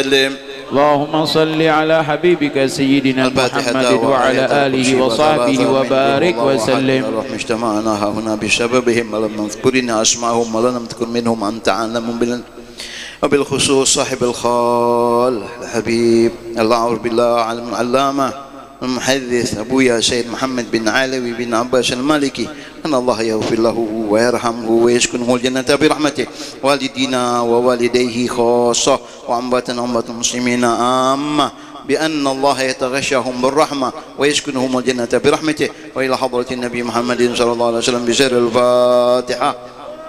أعوذ بالله من الشيطان الرجيم. بسم الله الرحمن الرحيم. الحمد لله رب العالمين الرحمن الرحيم مالك يوم الدين إياك نعبد وإياك نستعين اهدنا الصراط المستقيم صراط الذين أنعمت عليهم غير المغضوب عليهم ولا الضالين آمين. الله لا إله إلا هو الحي القيوم لا تأخذه سنة ولا نوم له ما في السماوات وما في الأرض من ذا الذي يشفع عنده إلا بإذنه يعلم ما بين أيديهم وما خلفهم ولا يحيطون بشيء من علم إلا بما شاء وسع كرسيه السماوات والأرض ولا يؤوده حفظهما وهو العلي العظيم. بسم الله الرحمن الرحيم. قل هو الله أحد الله الصمد لم يلد ولم يولد ولم يكن له كفوا أحد. بسم الله الرحمن الرحيم. قل هو الله أحد الله الصمد لم يلد ولم يولد ولم يكن له كفوا أحد. بسم الله الرحمن الرحيم. قل هو الله أحد الله الصمد لم يلد ولم يولد ولم يكن له كفوا أحد. بسم الله الرحمن الرحيم. قل أعوذ برب الفلق من شر ما خلق من شر غاسق إذا وقب ومن شر النفاثات في العقد ومن شر حاسد إذا حسد. بسم الله الرحمن الرحيم. قل أعوذ برب الناس ملك الناس إله الناس من شر الوسواس الخناس الذي يوسوس في صدور الناس من الجنة والناس. بسم الله الرحمن الرحيم. بسم الله والحمد لله ولا اله الا الله واستغفر الله وصلى الله على رسول الله. الحمد لله رب العالمين حمدا يوافي نعمه ويكفي مزيدا. يا ربنا لك الحمد كما ينبغي لجلالك والعظيم سلطانك سبحانك لا نحصي ثناء عليك انت كما اثنيت نفسك فلك الحمد وانت ترضى ولك الحمد اذا رضيت ولك الحمد بعد الرضا. اللهم صل وسلم على سيدنا محمد في الاولين وصل وسلم على سيدنا محمد في الاخرين وصل وسلم على سيدنا محمد في كل وقت وحين وصل وسلم على سيدنا محمد في الملائكة الأعلى إلى يوم الدين. وصل وسلم على سيدنا محمد حتى ترثر عظاما عليها وأنت خير الوارثين. وصل وسلم على سيدنا محمد وعلى آله وصحبه أجمعين. اللهم اجعل وأوصل وتقبل ثواب ما قرأناه من القرآن العظيم وما هللناه من لا إله إلا الله وما سبحنا سبحان الله وبحمده وما استغفرنا وما صليناه على النبي سيدنا محمد صلى الله عليه وسلم في هذا المجلس المبارك هدية واصلة ورحمة نازلة وبركة شاملة وصدقة متقبلة نقدمها ونهديها ثوابها إلى حضرة حبيبنا شفيعنا رسول الله محمد بن عبد الله صلى الله عليه وآله وسلم وآله وأسرته وأزواجه وذريته وأهل بيته أجمعين ثم إلى أرواح آبائه وإخوانه من الأنبياء والمرسلين وآل كل منهم وصحابته أجمعين وجميع عباد الله الصالحين ثم إلى روح سلم المحاجر اللهم بن عيسى وابن عبد الله وسلم وبرهم وإلى روح سيد الأعظم سيد المقدم الحبيب محمد بن علي بعد وسلم وبرهم والمقدم الثاني الحبيب عبد الرحمن محمد سقاف ثم إلى أرواح جميع الأقطاب الأنجاب والأوتار والأبدال الصديقين والشهداء والصالحين لما العاملين والأولياء والسنة والحاضرين من المشاهدين أجمعين والفقهاء والمحدثين والقراء والمفسرين أولياء الكون أجمعين وأهل الصوفية المحققين أينما كانوا مشارق الأرض إلى مغاربها ثم إلى أرواح متقدم من المنطقة وذي البلاد من الأبي علوي وإلى أرواح متقدم من هذه المؤسسة وإلى أرواح جميع من ذكرناهم من الأولياء والعلماء الصالحين أن الله يغفر لهم ويرحمهم ويسكنهم الجنة برحمته ثم إلى روح لمن اجتمعنا هنا بسبب المرحوم برحمة القيوم الحبيب العالم العلامة الداعي إلى الله حافظ المسند الحبيب أبويا سيد محمد بن علي بن عباس المالكي أن الله يغفر له ويرحمه ويسكنه الجنة برحمته والدينا ووالديه خاصة وأمواتنا وأموات المسلمين عامة أوصل لهم ثواب ذلك منا إليه اللهم اجعله نورا يسعى ويتلألأ بين يديه اللهم اجعله فكاكا له من النار وإتقا له من النار وسترا له من النار وإجابا له من النار وبراءة له من العذاب اللهم اغفر له وارحمه وعافه واعف عنه اللهم اغفر لهم وارحمهم وعافنا واعف عنهم واجمعنا وإياهم في دار كرامتك ومستقر رحمتك ومحل أوليائك مع الذين أنعمت عليهم من النبيين والصديقين والشهداء والصالحين وحسن أولئك رفيقا ذلك الفضل من الله وكفى بالله عليما ربنا اغفر لنا ولإخواننا الذين سبقونا بالإيمان ولا تجعل في قلوبنا غلا للذين آمنوا ربنا إنك رؤوف رحيم ربنا آتنا في الدنيا حسنة وفي الآخرة حسنة وقنا عذاب النار وصلى الله على سيدنا محمد النبي الأمي وعلى آله وصحبه وسلم سبحان ربك رب العزة عما يصفون وسلام على المرسلين والحمد لله رب سر الفاتحة. بسم الله آمين. الرحمن الرحيم مالك يوم الدين إياك نعبد وإياك نستعين اهدنا الصراط الذين أنعمت عليهم غير المغضوب عليهم ولا الضالين آمين. بسم الله الرحمن الرحيم اللهم صل على محمد وعلى محمد ربنا تقبل منا انك السميع العليم وتب علينا انك التواب الرحيم اللهم سبحان الله وتحياتهم فيها سلام الحمد لله رب العالمين.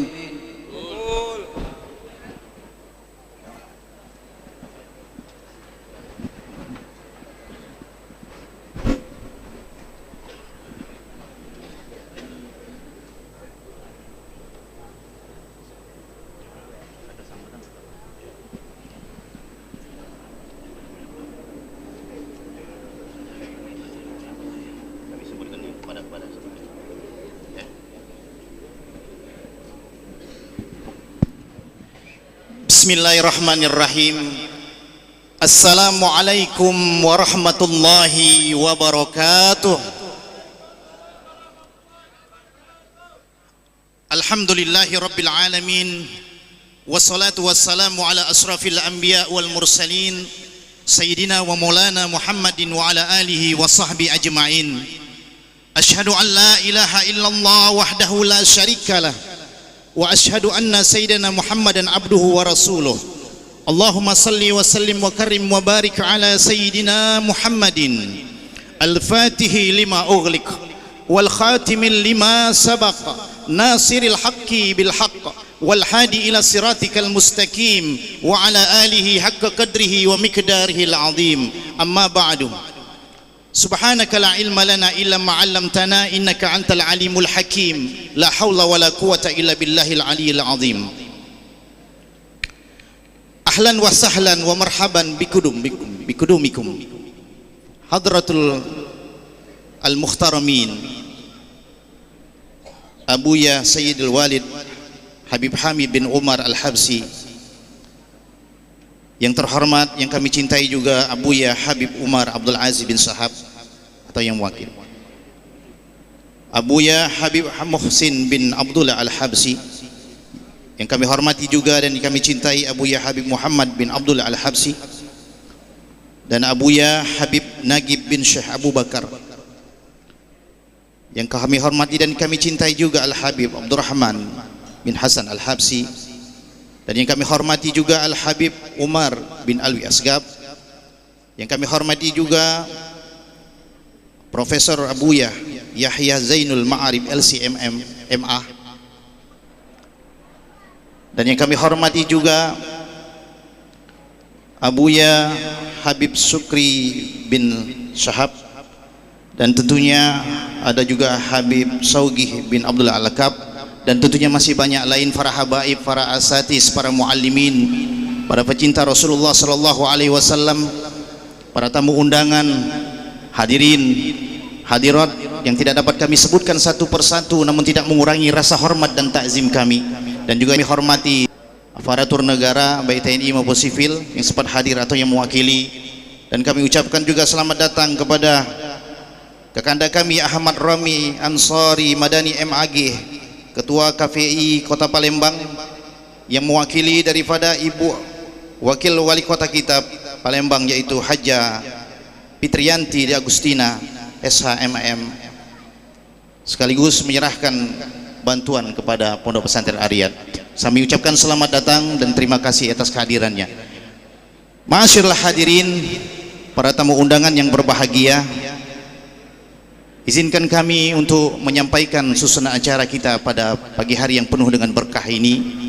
Tentunya alhamdulillah kita bersyukur kepada Allah pada hari yang berbahagia ini kita masih diberikan oleh Allah nikmat kesehatan, nikmat umur dan kesempatan, sehingga kita dapat menghadiri acara Khaul Sayyidil Walid Al-Alim Alamah Profesor Dr. Abuya Sayyid Muhammad bin Alwi Al-Maliki Hasani.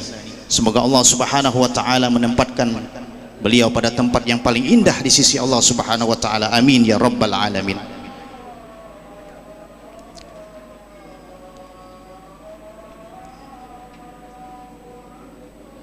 Allahu akbar.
Ma'asyiral hadirin, para habaib, para asatiz, para kiai dan semua yang hadir. Untuk mempersingkat waktu, marilah kita lanjutkan acara kita ini, yaitu sekata pembacaan manaqib yang akan Saibul Haul yang akan disampaikan oleh Ahina Mustafa Ramadan bin Habib Umar Al-Habsi. Pada beliau kami persilakan. Pada Habib kami persilakan.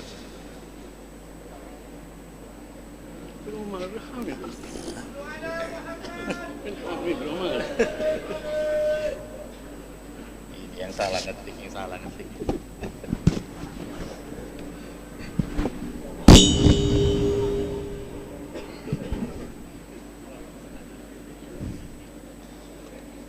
Assalamualaikum warahmatullahi wabarakatuh.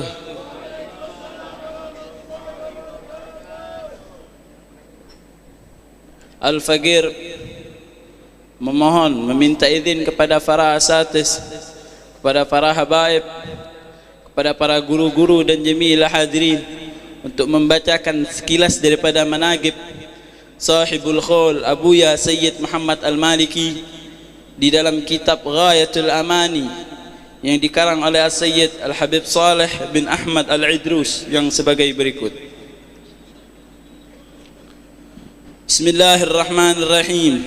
Alhamdulillahilladzi khassa aqwaman bihikmatihi waja'alahum madhahira fadlihi wa rahmatihi wa khazaina ilmihi wa ma'rifatihi فهم خلفاؤه على الخلق في الأرض وأمناء سره في طولها والأرض بهديهم يقتدي المقتدي وبنورهم يهتدي المهتدي فنالوا بذلك سر الوراثة النبوية وبلغوا بما هنالك المراتب العلية لما تحققوا به من كمال الاتباع لمتبوعهم العظام وإمامهم الشفيع الأكرم سيدنا محمد صلى الله عليه وآله وسلم وعلى آله مصابيح الظلام وأصحابه القادة الأعلام.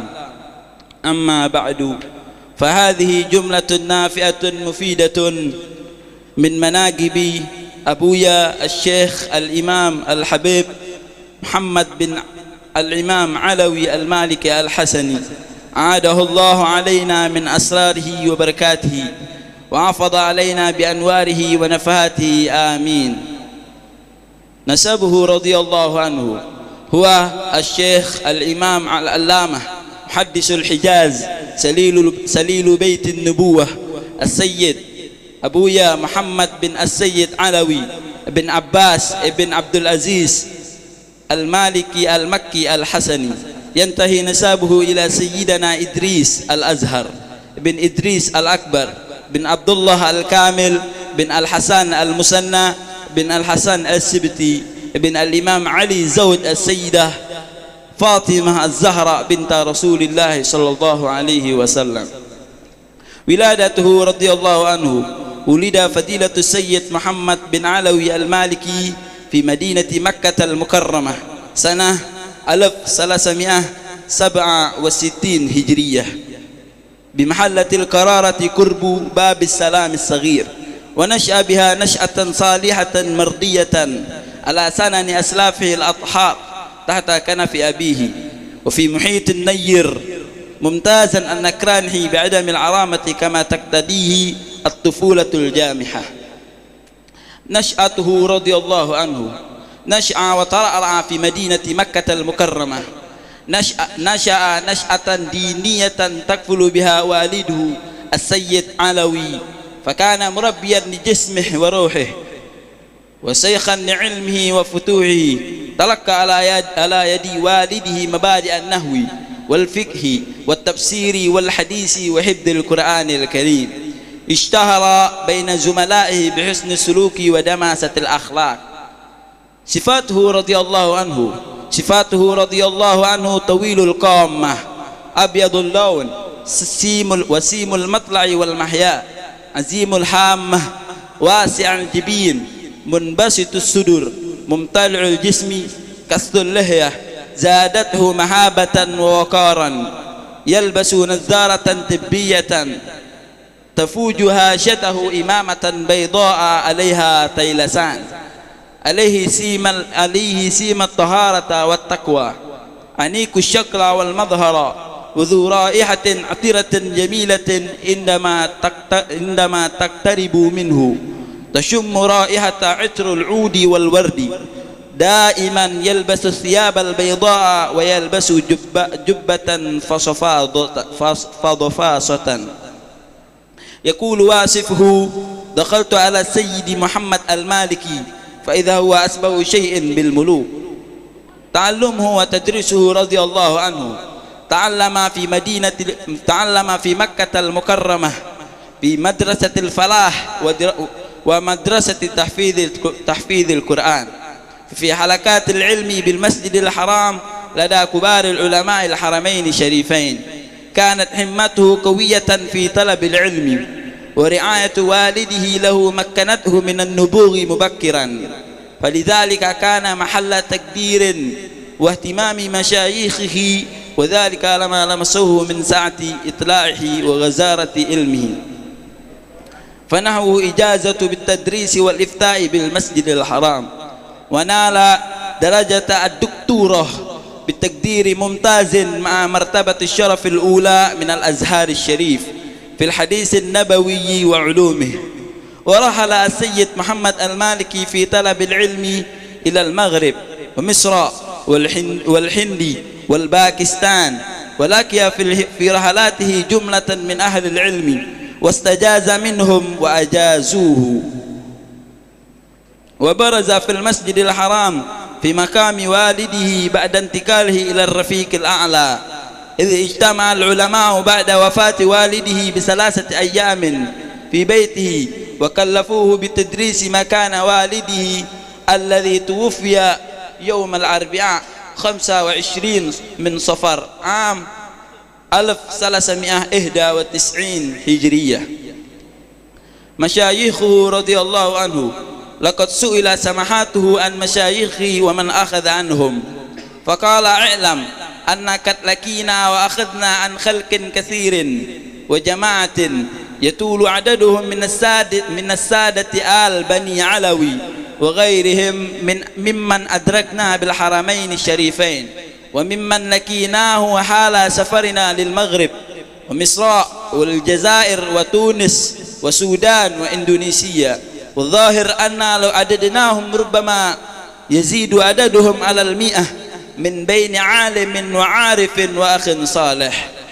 ومن أبر مشايخ السيد محمد المالكي هم والده السيد العلامة علوي بن عباس المالكي الحسني، الشيخ محمد يحيى بن الشيخ أمان، الشيخ محمد عربي التباني، الشيخ حسن بن سعيد يماني، الإمام الحبيب البركة عمر بن سميط، الإمام الحبيب البركة حمزة بن عمر الإدروس، الحبيب العلامة عبد القادر بن أحمد السقاف، وغيرهم من أئمة السادة آل باعلوي رضي الله عنهم أجمعين. تلاميذه رضي الله عنه، وقد تخرج على يديه الكثير من طلاب العلم، سواء من أبناء الحرمين الشريفين أو من مختلف الأقطار، لا سيما من الإندونيسيين الذين رجعوا إلى بلادهم وتقلدوا مناكب قيادية مرموقة فيها، فكان منهم القضاة والدعاة والعلماء وأصحاب المعاهد والمدارس المنتشرة في شتى بقائها.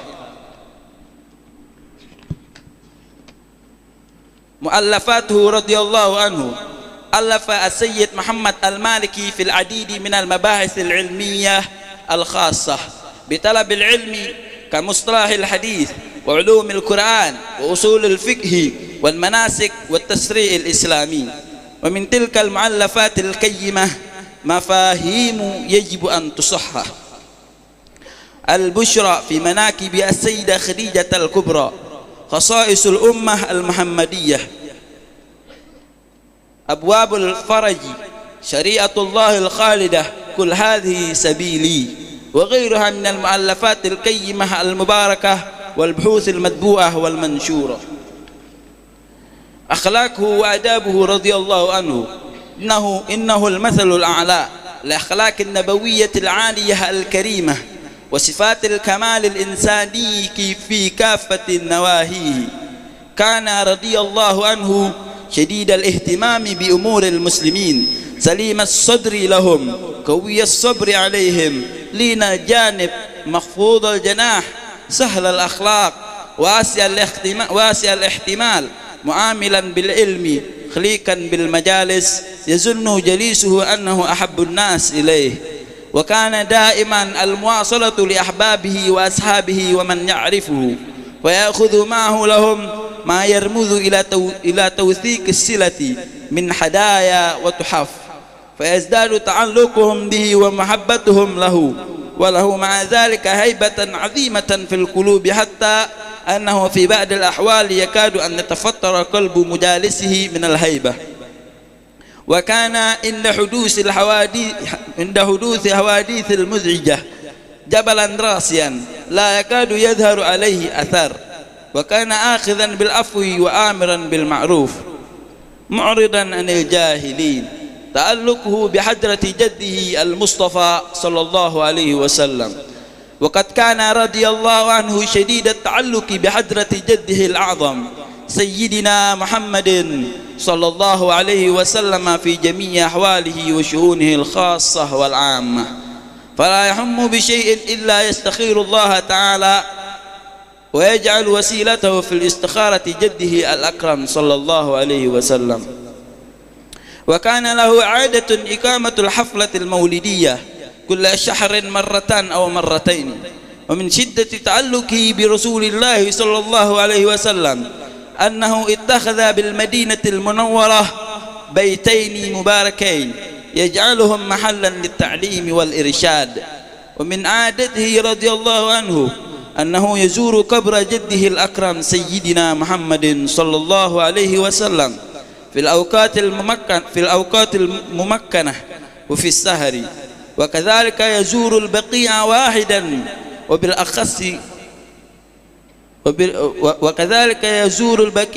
واحدا وبالأخص قبر السيد بقيع أحدا، وبالأخص قبر سيدنا حمزة بن المطلب ابن عبد المطلب بأحد متوسلا بهم أجمعين. جوده وكرامه رضي الله عنه، كان رضي الله عنه في الجود والسخاء والبر ليس له ثان، كثير البر والإحسان، عديم النذير في التفقد القرابة والأصحاب والجيران، لا يدخل عليه شيء من الهدايا إلا ويخرجها في هذه المواضع من قريب وشاشع، حتى أن الأشياء التي تأتيه على قصد اختصاصه بها من سر مرسلها يستعملها مدة ثم يعطيها لمن شاء الله كالأرز والأردية المرسلة. وكان رضي الله عنه يوزع كتبه للحجاج الذين جاءوا بيته مجانا، ويجيزهم ويطعمهم ويسقيهم، ويهدي كتبه وكتب غيره للضيوف، ويرسلها إلى العلماء وأصحاب المعاهد في شتى البقاع مشاركة منه في نشر العلم وإحيائه.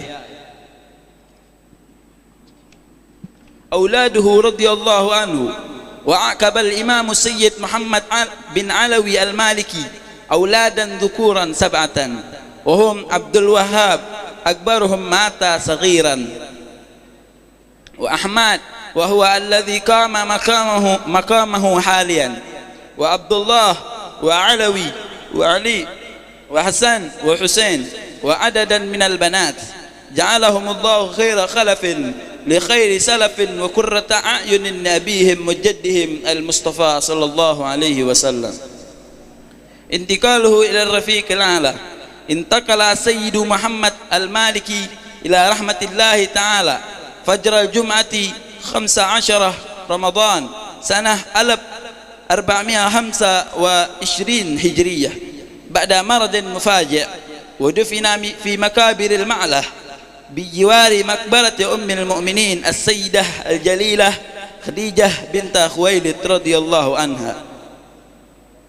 شهد جنازته وصلى عليه في المسجد الحرام بعد صلاة العشاء ذلك اليوم أعداد كبيرة فاقت التصور من منزله وحتى المسجد الحرام وحتى المكابر من رجال العلم والدعاة والمعتمرين والمسكفين وطلابه وتلامذاته وأصدقائه، وعدد من المسؤولين من مختلف مناطق المملكة ومصر والسودان والمغرب وإندونيسيا وغيرها من الأقطار الإسلامية. رحم الله الإمام السيد محمد المالكي، وعوض طلابه وتلامذاته وأصدقائه خيرا في فقيرهم. Amin. Inilah sekilas daripada manaqib sahibul haul Abuya Sayyid Muhammad bin Alawi Al-Maliki. Kurang lebihnya saya memohon maaf kepada Allah. Saya memohon ampun. Wabillahi wa taufiq wal hidayah. Assalamualaikum warahmatullahi wabarakatuh.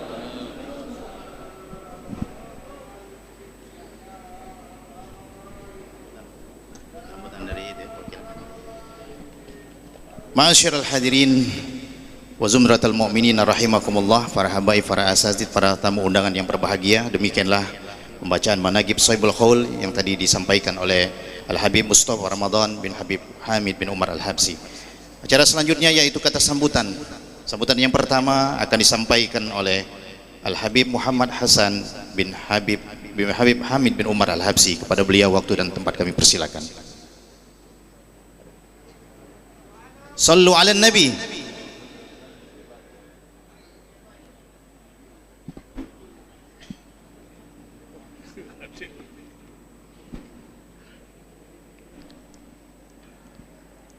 Bismillahirrahmanirrahim.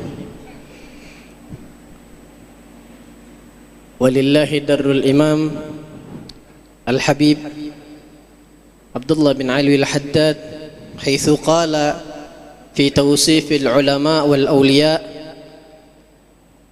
فقال فمنهم رجال ظاهرون بأمره لإرشاد هذا الخلق نهج الطريقة لهم حمة في دعوة الخلق جملة إلى الله عن نصح ولطف ورحمة فهم حجة للمؤمنين بربهم وفيهم لمرتاد الهدى خير قدوة وحتف على أهل الضلال وحجة تقوم على أهل الشقاق والسقوة. أحييكم بالسلام العاطر. السلام عليكم ورحمة الله تعالى وبركاته. الحمد لله والصلاة والسلام على رسول الله محمد بن عبد الله وعلى آله وصحبه ومن والاه ولا حول ولا قوة إلا بالله. سبحانك لا علم لنا إلا ما علمتنا إنك أنت العليم الحكيم. رب اشرح لي صدري ويسر لي أمري واحلل عقدة من لساني يفقهوا قولي بجاه النبي والآل. أما بعد. Puji syukur kita atas segala nikmat yang telah Allah curahkan, yang telah Allah berikan kepada kita sehingga kita bisa berkumpul dan duduk di tempat yang penuh barakah ini, serta salawat beriringkan salam semoga selalu tercurahkan kepada junjungan agung kita Nabi besar Muhammad sallallahu alaihi wasallam. Ma'asyiral habaib wal asatid wal hadirin rahimakumullah. Saya mewakili daripada Sayyidul Walid Abuya Al-Habib Hamid bin Umar Al-Habsyi mengucapkan kepada antum sekalian, ahlan wa marhaban, hayyan wa marhaban kulla hin.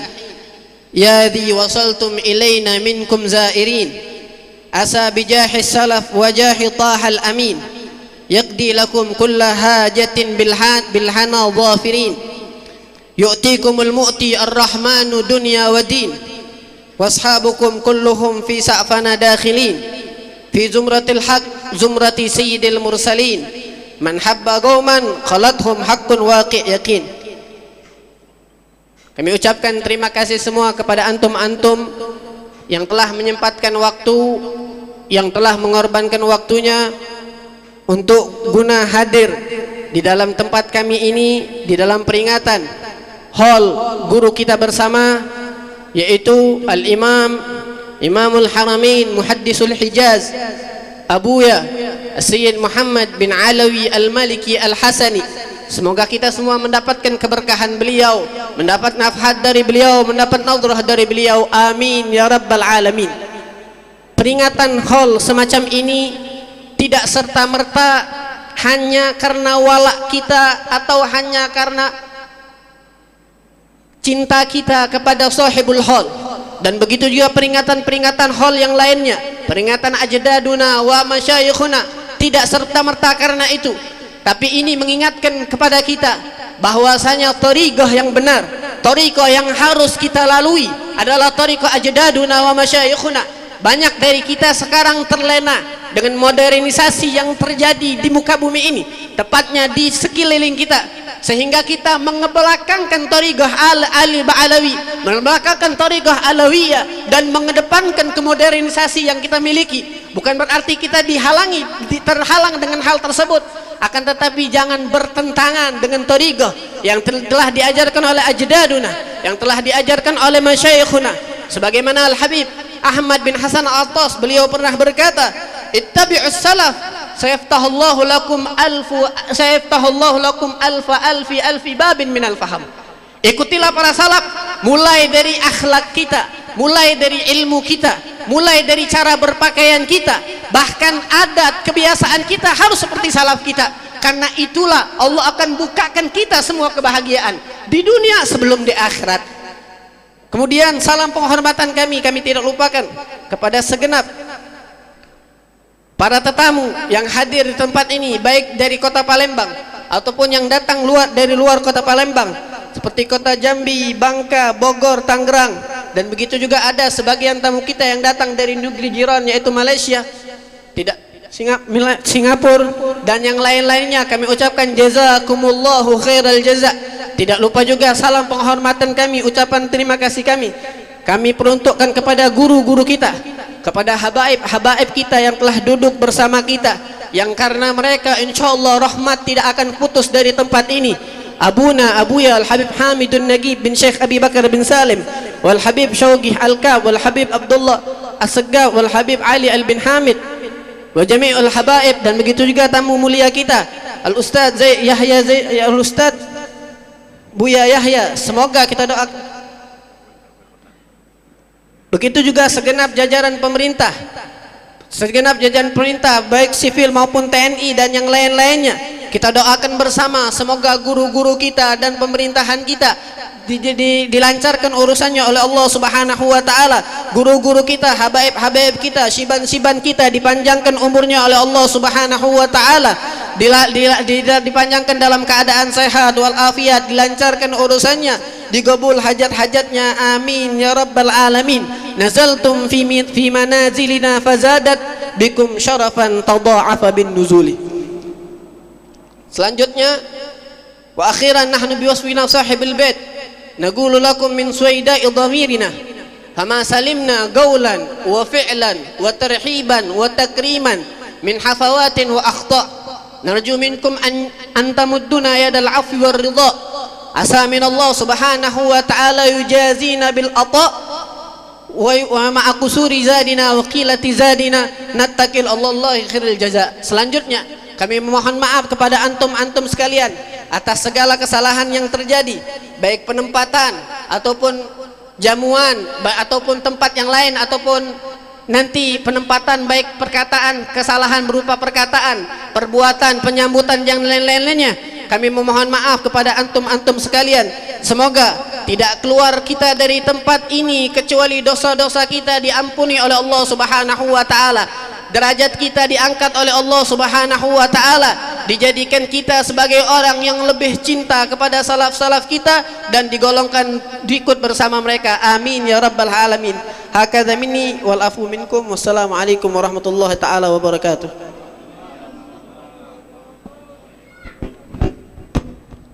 Terima kasih kepada Habib Muhammad Hasan bin Habib Hamid Umar Al-Habsyi yang telah menyampaikan kata sambutannya atas nama Pondok Pesantren Ariyat. Mudah-mudahan dapat dipahami dan dimengerti, dan terima kasih kami ucapkan sekali lagi.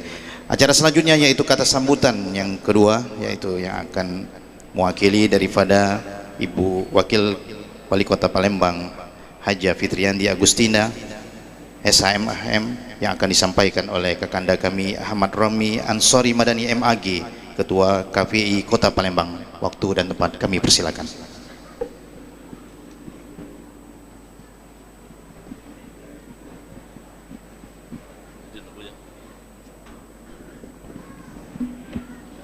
Bismillahirrahmanirrahim. Assalamualaikum warahmatullahi wabarakatuh. Alhamdulillahi ala nikmatillah fi yaumil hadza mubarak. Asyhadu an la ilaha illallah wahdahu la syarikalah wa asyhadu anna Muhammadan abduhu wa rasuluh. Allahumma sholli ala sayyidina Muhammad wa ala ali sayyidina Muhammad. Amma ba'. Yang kami cintai, kami muliakan, kami ikhtiramkan sampai akhir hayat kami, para guru-guru kami yang mulia, para abuyah kami yang tentu tidak bisa kami sebutkan satu persatu, yang kami cintai, kami muliakan, para ulama-ulama, para abuyah, para tamu istimewa dari Pondok Pesantren Aryad, bapak-bapak, ibu-ibu, semuanya yang hadir di sini dalam rangka kita memperingati haulnya abuyah kita semua yang tercinta, Buya Maliki. Atas izin guru-guru kami yang tercinta, kami mohon izin hari ini mewakili pemerintah Kota Palembang, Wakil Wali Kota Ibu Hajah Fitrianti Agustinda, untuk mewakili beliau menghadiri hall ini merupakan tanda cinta kami kepada ulama-ulama kami, kepada guru-guru kami. Beliau menyampaikan mohon maaf tidak bisa hadir karena banyaknya sekali dan padatnya acara yang akan dilakukan hari ini. Sekali lagi atas nama Ibu Fitrianti Agustinda, kami merupakan santri dari Pondok Pesantren Aryad mengucapkan terima kasih yang setulus-tulusnya pada kita semua yang telah mencintai para ulama-ulama kita. Man akramal ulama faqad akramani, kata baginda Rasulullah sallallahu alaihi wasallam. Siapa yang telah mencintai ulama, bahwa dia telah mencintai baginda Rasulullah sallallahu alaihi wasallam. Inilah yang disampaikan Adinda Habib Hasan tadi. Jangan sampai salah salaf, jangan sampai salah thariqah. Kebetulan kami dididik di Pondok Pesantren Aryad, keluar dari sini ingin sekali mengabdi baik di luar maupun di dalam, bahwa inilah cinta kami kepada guru-guru kami. Sekali lagi tidak ada maksud daripada kami memohon doa restu kepada bapak-bapak sekalian untuk keberkahan daripada Pondok Pesantren Aryad, guru-guru kita tercinta, para ulama-ulama kita, wabil khusus kepada Kota Palembang yang kita cintai ini, insya Allah berkah, amin ya rabbal alamin. Sekali lagi terima kasih pada abuyah kami, guru-guru kami. Mudah-mudahan tanpa kehadiran Ibu Fitrianti Agustinda, kami yang mewakili kebetulan merupakan santri Pondok Pesantren Aryad, tidak mengurangi rasa hormat beliau kepada Pondok Pesantren Aryad dan ulama-ulama yang tercinta. Wabillahi taufiq wal hidayah wal afu minkum jami'an. Assalamualaikum warahmatullahi wabarakatuh. Terima kasih kami ucapkan kepada kakanda kami Ahmad Fatoni Ansori Madani MAG atas kata sambutannya. Selanjutnya yaitu kata sambutan mewakili dari para tamu. Kita mohonkan kepada guru kita yang tercinta, Buya Yahya Al-Ma'arif, pada beliau waktu dan tempat kami persilakan. Sallu ala Nabi Muhammad. Allahumma salli wa sallim alaih. Sekali lagi kami ucapkan kepada Profesor Buya Yahya Al-Ma'arif LCMM, pada beliau terima kasih.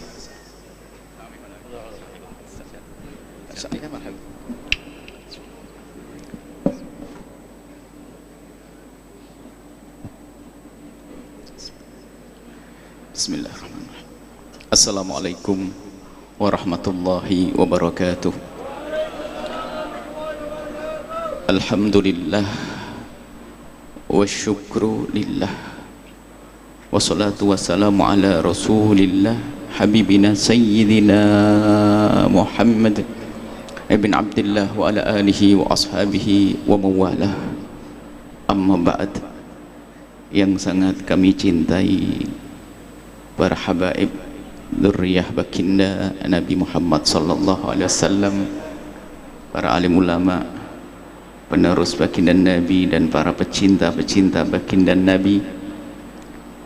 Alhamdulillah kita saat ini dipilih oleh Allah untuk menjadi hamba yang bukan sekedar ingat, tapi berusaha untuk sambung hati dengan seorang tokoh besar, seorang imam fil ilmi, imam fid da'wati, imam dalam segalanya, yaitu Abuya Sayyid Muhammad ibn Alawi Al-Maliki.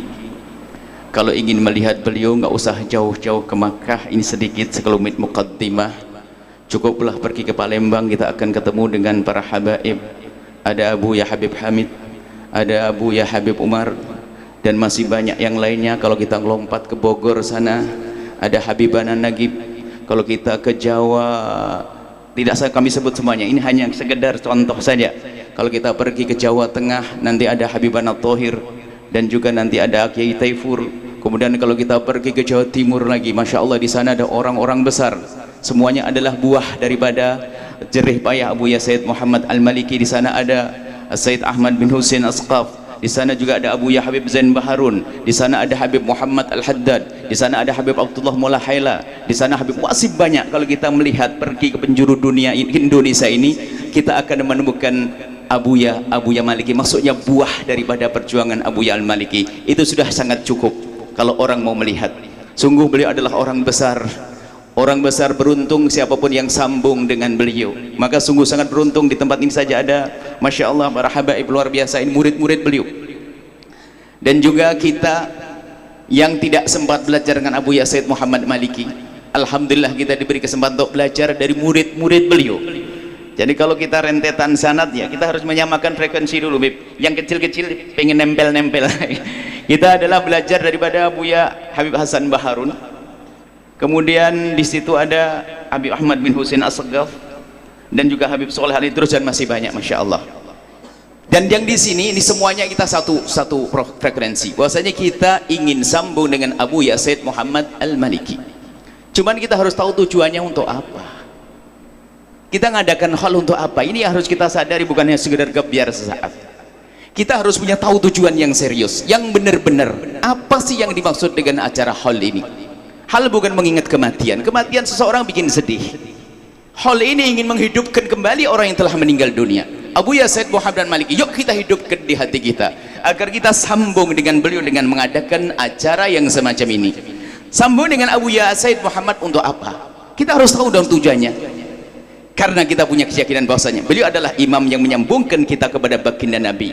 Kalau beliau punya dua jalur, adalah jalur ilmu dan juga jalur nasab beliau kepada baginda Nabi Muhammad sallallahu alaihi wasallam. Tujuan kita kepada baginda Nabi, hai hamba Allah, pahami makna ini. Perkumpulan kita kalau kita cermati, Isra Mi'raj, Maulid Nabi, semuanya agar kita sambung kepada baginda Nabi Muhammad sallallahu alaihi wasallam. Akan kami singkat karena jamnya jam siang. Sudah jamnya antara telinga dengan perut ini sudah berlomba untuk bisa saling rebutan. Maka kami singkat saja. Begini, wahai hamba Allah, urusan kita dengan baginda Nabi Muhammad ada 3 model manusia dari orang beriman. Yang dia selamat cuma martabatnya saja. Yang pertama adalah beriman kepada baginda Nabi Muhammad, kemudian setelah itu sekedar beriman saja tapi belum dalam kecintaannya. Dan kecintaan kepada baginda Nabi Muhammad ditandai dengan cinta kepada siapapun yang ada urusannya dengan baginda Nabi Muhammad sallallahu alaihi wasallam. Ini paling rendah tingkatannya, tapi lumayan masih beriman. Dan tidak adanya cinta bukan karena benci, karena belum kenal baginda Nabi Muhammad sallallahu alaihi wasallam. Maka orang ini masih selamat tingkat ini.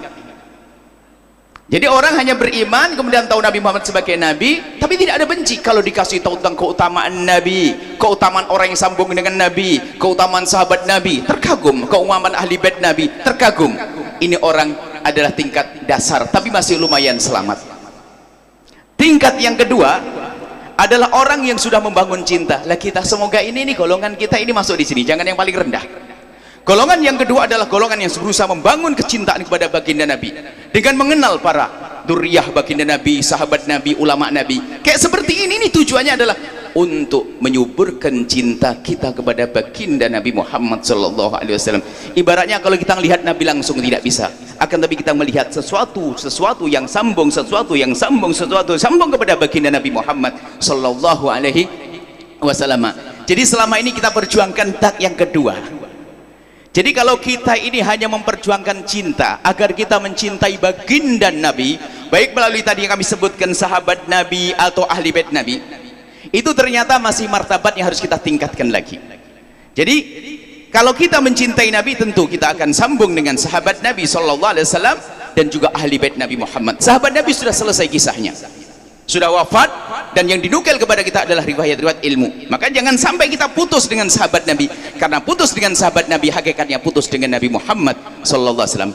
Adapun itrah ahli bait Nabi Muhammad sampai hari ini harus ada, masih ada, dan ini harus kita perhatikan sisi ini. Jadi kalau sambung cinta kepada Nabi, kita harus perhatikan sisi ini. Nah, ternyata kita belum cukup kalau kita hanya sekedar menjadi orang yang mencintai Nabi melalui ahli bait Nabi Muhammad. Belum cukup, hai hamba Allah. Kita harus naik pangkat lagi, menjadi penyeru cinta kepada Nabi melalui itu semuanya. Jadi menjadi penyeru. Selain daripada ini, hati-hati, jangan sampai kita menjadi orang yang menjauhkan umat daripada baginda Nabi Muhammad SAW. Dan nanti akan datang suatu zaman, dan mungkin sudah dimulai, upaya-upaya menjauhkan kita dari baginda Nabi Muhammad SAW. Termasuk ini yang akhir ini sering kami suarakan di mana-mana. Dari dulu tentang upaya menjauhkan Nabi Muhammad dengan menjauhkan misalnya tentang kearaban Nabi Muhammad. Jadi seolah-olah anti Arab. Nabi Muhammad Arabi. Kita harus cinta Nabi karena beliau adalah seorang Arab. Bukan Abu Jahalnya, bukan, baginda Nabi Arabi. Maka kebencian kepada Arab, khawatir kita termasuk membenci baginda Nabi. Termasuk segala sesuatu yang ada hubungannya dengan baginda Nabi. Hati-hati jangan sampai ada rasa tidak senang dengan baginda Nabi SAW. Sampai ulama mengatakan begitu pentingnya. Istinja dengan batu itu kan aslinya mubah. Istinja dengan batu aslinya mubah. Boleh Anda istinja dengan batu atau tidak di saat ada air. Akan tapi di saat kita merasa jijik, maka ulama mengatakan wajib bagimu untuk beristinja dengan batu. Karena apa? Ada hubungannya dengan baginda Nabi Muhammad SAW. Ini poin ini yang perlu kami tegaskan. Jadi begini, kita punya hati. Di hati inilah kecintaan kepada Rasulullah SAW melalui sahabat Nabi tadi, melalui ahli bait Nabi Muhammad SAW. Kemudian, apakah cukup Anda membersihkan hati Anda lalu Anda tanamkan cinta saja? Tidak cukup. Tapi Anda harus pandai menjaga telinga Anda. Cendela, ibaratnya kamar hati kita ini ada di sebuah kamar. Kamar kita bersihkan, hati kita bersihkan agar muncul cinta kepada baginda Nabi melalui cinta ahli bait Nabi Muhammad misalnya. Akan tapi kalau cendela Anda tidak Anda tutup, maka debu akan masuk. Cendelanya apa? Telinga Anda dan mata Anda. Sekarang hati-hati hamba, apa yang Anda baca dan apa yang Anda dengar. Apapun yang Anda baca dan Anda dengar yang menjadikan Anda kurang cinta kepada baginda Nabi atau kepada ahli bait Nabi Muhammad, hendaknya Anda tutup. Sudah, jangan Anda belajar, saya akan belajar. Tidak, Anda akan terpengaruh. Sebab hati ini gampang terpengaruh, wahai hamba Allah. Ini perlu sudahlah. Yang penting kita membangun cinta, kita tutup telinga, hati-hati. Jangankan kok kepada ahli bait Nabi dan sahabat Nabi, kita tidak boleh dengar berita tentang saudara kita yang menjadi sebab kita benci kepada saudara kita, orang biasa. Makanya jangan salah, yang salah Anda sendiri kalau Anda kuping Anda bolong, tidak ada filternya. Tiba-tiba Anda ragu, Anda tidak cinta dan sebagainya, Anda yang rugi. Maka sekarang berita apapun misalnya menjadikan Anda kurang cinta kepada ahli bait Nabi Muhammad SAW, maka Anda harus bisa menutup, jangan Anda buka. Anda baca yang lainnya saja. Anda membaca cerita kocak jauh lebih bagus, kocak yang tidak bertentangan dengan syariat.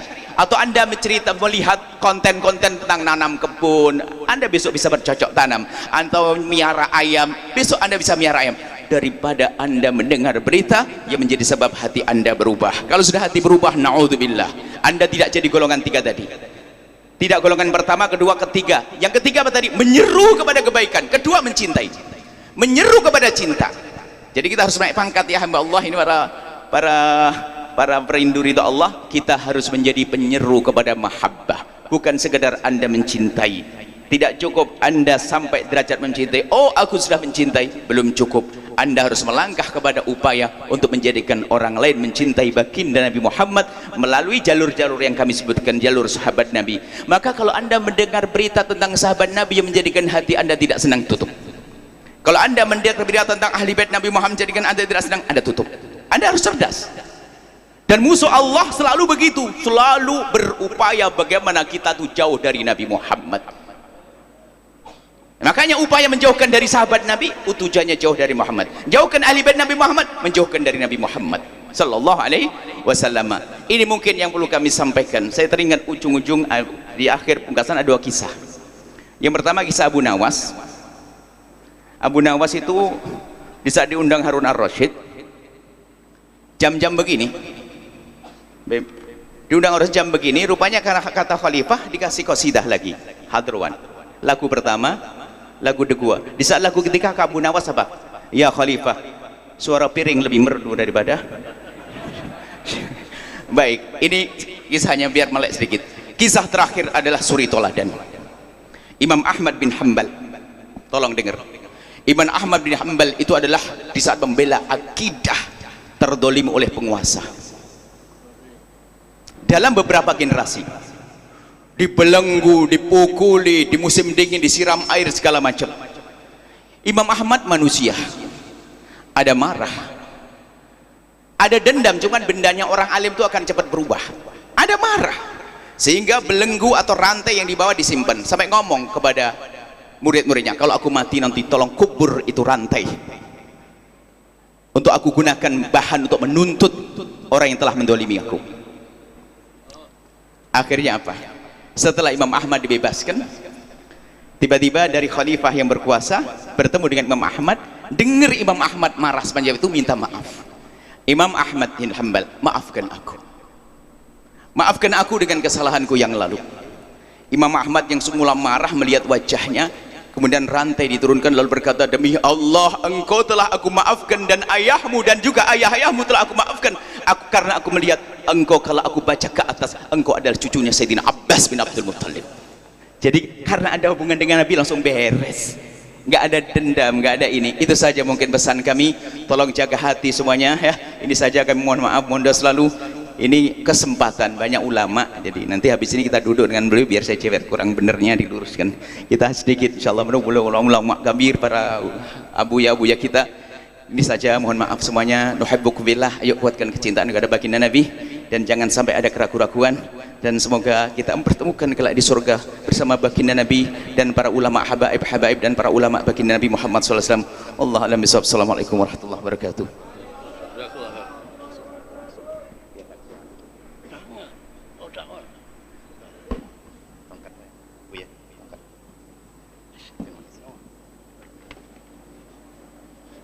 Para habaib, para asatis, para tamu undangan yang berbahagia, demikianlah kata sambutan dari orang tua kita, guru kita yang tercinta, yaitu Buya Yahya, Profesor Buya Yahya Zainul Ma'arif LCMM. Kepada beliau kami sangat berterima kasih karena mendapatkan ilmu yang sangat luar biasa pada hari ini.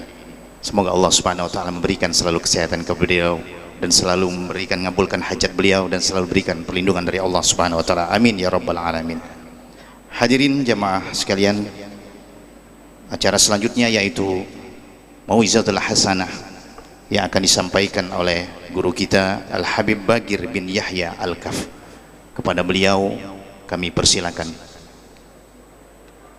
Sallu ala Nabi Muhammad. Allahumma salli wa sallim alaihi.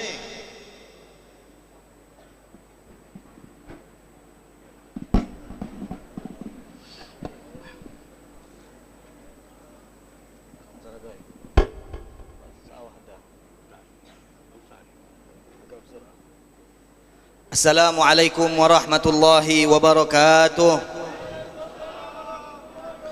Bismillahirrahmanirrahim. Alhamdulillah rabbil alamin wa sallallahu wa sallama ala sayyidina wa maulana Muhammadin wa ala alihi wa sahbihi ajma'in.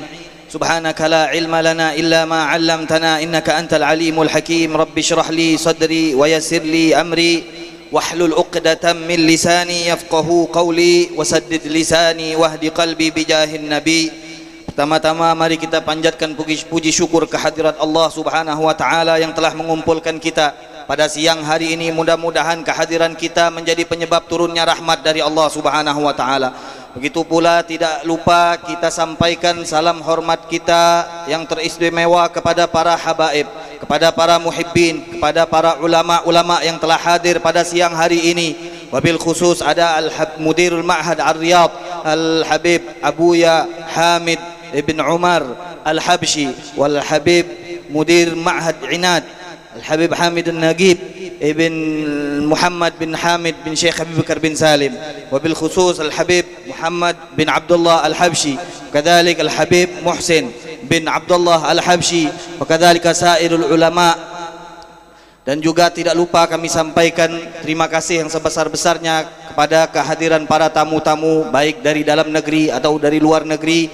Dan tadi telah kita dengarkan daripada kata sambutan yang disampaikan oleh Buya Yahya. Mudah-mudahan Allah berikan kesehatan kepada beliau, Allah panjangkan umurnya sehingga umat dapat mengambil manfaat dari ilmunya. Begitu juga ada Habib Ahmad bin Zain Al-Habsyi, ada Al-Kaf wal Habib Abdurrahman Al-Habsyi, dan masih banyak lagi para habaib yang berkumpul pada hari ini yang kalau mau kita sensus mereka ini sudah mencapai datanya dalam jumlah bilangan mutawatir. Tidak perlu kita ragukan, kita sudah yakin keberadaan mereka, ketersambungan mereka. Al-yaqinu la yuzalu bisyak. Tidak perlu kita bahas panjang lebar karena sekarang seperti yang disampaikan oleh Buya Yahya, banyak sekali upaya-upaya untuk memutuskan hubungan kita kepada baginda Rasulullah sallallahu alaihi wasallam. Dan perlu kita ketahui bahwa yang namanya mutawatir itu tidak ada. Ulama hadis mengatakan syaratnya harus tertulis di dalam kitab. Mereka hanya mensyaratkan marwahu jam'un an jam'in la yumkinu tawatu'uhum 'alal kadhib wa mustanadu khabarihim al-his. Kata mereka, mutawatir itu tidak disyaratkan harus tertulis di kitab tahun 400, tahun 600, tahun 700. Yang penting diriwayatkan oleh kelompok yang besar, kemudian diterima lagi dari kelompok yang besar, terus menerus, dan mereka semuanya tidak mungkin berbohong. Dan kemudian mereka menjadikan mustanad mereka, sandaran mereka adalah al-his, baik itu musyahadah, baik itu sama'. Nah, ini semua yang disyaratkan oleh para ulama di dalam mutawatir. Namun bukan ini pembahasan kita. Kita akan membahas singkat tentang manhaj Abu Yazid Muhammad bin Alwi Al-Maliki, dikarenakan Abu Yazid Muhammad bin Alwi Al-Maliki merupakan salah seorang ulama yang beliau tidak akan tinggal diam kalau melihat ada kemungkaran, kalau melihat ada syubhat, kalau beliau melihat ada pemahaman-pemahaman yang wajib diluruskan. Ini yang dilakukan oleh Abu Yazid Muhammad bin Alwi Al-Maliki. Beliau hidup memperjuangkan akidah Ahlus Sunnah wal Jamaah di tengah-tengah kota Mekah dan Madinah yang pada saat itu penuh dengan akidah-akidah Wahabiyah, Salafiyah, di mana kita tahu beliau dituduh setelah mengarang kitab beliau yang terkenal Dzakhair Al-Muhammadiyah. Beliau dituduh dengan tuduhan seperti yang sekarang masih bisa kita lihat. Tuduhan tersebut direkam dan kemudian disebarkan di YouTube dengan suara, saya tidak mau menyebutkan ulamanya, dengan suara orang yang hidup sezaman dengan Abu Maliki. Mereka tuduh apa? Adharu anwa'an minasyirik, adharu anwa'an minad dhalal, fanahnu natlub wa nutalib ala daulah an yamna'uhu minat tadris fil masjidil haram wa ayyamna'uhu minat tadris fil idha'ah wa fi tilfaz. Ini yang mereka sampaikan kepada Abu Yazid Muhammad bin Alwi Al-Maliki. Beliau katakan, kami menuntut pemerintah agar menutup tempat-tempat di mana Abu Yazid Muhammad bin Alwi Al-Maliki mengajar, baik di Masjidil Haram atau beliau mengajar sempat jadi dosen di Ummul Qura. Maka kami meminta kepada pemerintah agar menutup semua tempat-tempat beliau mengajar. Sampai demikian rupa Abu Yazid Muhammad bin Alwi Al-Maliki berjuang menegakkan akidah Ahlus Sunnah wal Jamaah. Dan beliau merupakan salah seorang ulama yang dikenal dengan tarbiyahnya. Nah, dalam kesempatan ini izinkan saya sebentar menukil daripada muqaddimah kitab beliau Manhajus Salaf fi Fahmin Nusus Bainan Nadhariyati wat Tatbiq. Di dalam muqaddimah kitab tersebut beliau sempat bercerita penyebab daripada permasalahan, perpecahan, perselisihan antara umat muslim sekarang itu beliau katakan adalah dhiqul ufuq, sempitnya cakrawala di dalam pemahaman dan pemikiran mereka. Dan kemudian tidak lupa beliau sampaikan bahwa yang lebih penting dari itu lagi adalah mereka tidak belajar sebelum mereka mengajar, mereka tidak belajar sebelum mereka berdakwah. Kita tadi sudah mendengarkan bagaimana Abu Yazid Muhammad bin Alwi Al-Maliki dari masa kecilnya beliau sudah belajar di Madrasatul Falah, dan beliau tarabba biyadi abihi As-Sayyid Alawi bin Abbas Al-Maliki. dan di bawah tuntunan Syekh Al-Allamah Abdullah Al-Lahji, beliau setorkan mutun-mutun ilmiah dari belajar nahu, sorof, balaghah, mantiq, usul, semua pelajaran-pelajaran ilmu alat sudah beliau kuasai terlebih dahulu. Barulah tadi seperti yang kita dengarkan, beliau keliling, masih belum puas dengan apa yang beliau dapatkan. Beliau pergi ke kota Madinah, beliau cari guru-guru yang ada di sana. Beliau teruskan lagi ke kota Mesir, beliau teruskan lagi ke kota Hindia, beliau teruskan lagi ke kota Maroko, beliau pergi ke Urdun. Dan ini merupakan catatan penting untuk kita bahwa apa yang beliau sampaikan dan apa yang beliau sebarkan dari manhaj beliau merupakan solusi untuk kita. Kata beliau, saya teringat dengan satu cerita yang saya hadiri di waktu itu. Ayah saya, kata beliau, menceritakan bahwa ada seseorang yang masuk ke Masjidil Haram ingin sholat setelah usai sholat subuh. Di dalam pendapat Imam Ahmad bin Hambal itu haram sholat setelah sholat subuh. Tapi kalau di dalam madhab Syafi'i ada yang namanya sholat dzatu sabab mutaqaddim, sholat dzatu sabab mutaakhir. Jadi di dalam pembahasan ini, kata Said Alawi, sebenarnya di sana ada perbedaan pendapat di antara ulama. Tapi dikarenakan sempitnya pemikiran yang jaga pada waktu itu, yang menjaga Masjidil Haram pada saat itu, akhirnya terjadilah perselisihan. Dan tidak hanya berselisih di depan Ka'bah, mereka melakukan kebisingan, keributan, hampir ribut sentuhan fisik. Sehingga kata beliau, ini semua terjadi, kata Said Alwi Al-Maliki, "Lau kana hadzal muraqib taliba ilmin." Paling tidak, kata beliau, kalau seandainya yang jaga ini belajar, kata beliau, menuntut ilmu, akilan, punya akal, fahiman, paham, wadzalika li'annahu ya'lamu anna hunaka ahadits wa nususan muta'addidah fil mas'alah walil ulama fiha ijtihadat wastimbatat law darasaha wastau'abaha la'adaran nas wal tamasa lahumul makhraj al hasan. Beliau katakan kalau seandainya dia punya pemahaman sedikit saja di dalam ilmu agama, maka niscaya dia tidak akan mengingkari orang yang sholat sedangkan ada pendapat yang membolehkannya. Ini kata Said Alwi bin Abbas Al-Maliki. Dan kemudian Abu Yasin Muhammad bin Ali Al-Maliki berkomentar, wala syakka annal alim kullama ittasa'a fikruhu wa ilmuhu ittasa'a qalbuhu wa sadruhu. Kata beliau, tidak diragukan lagi, orang itu kalau dia alim maka akan semakin luas cara berpikirnya, semakin luas wawasannya, maka semakin lapang dadanya, akan menerima tiap-tiap perbedaan pendapat antar para ulama. Dan kemudian beliau menukil pendapat Syekh Hasan Yamani. Beliau katakan, inna talibal ilmi kullama zada fiqhuhu wa nadharuhu fil madahib qalla inkaruhu 'alan nas. Sesungguhnya para penuntut ilmu itu kalau bertambah ilmu dan pemahamannya terhadap agama, dan terutama di dalam permasalahan-permasalahan yang berkaitan dengan madhab-madhab, pendapat-pendapat para ulama, maka akan menjadi sedikit dia mengingkari manusia. Bentar-bentar ngingkari, bentar-bentar membid'ahkan, bentar-bentar mensyirikkan, bentar-bentar mengkafirkan.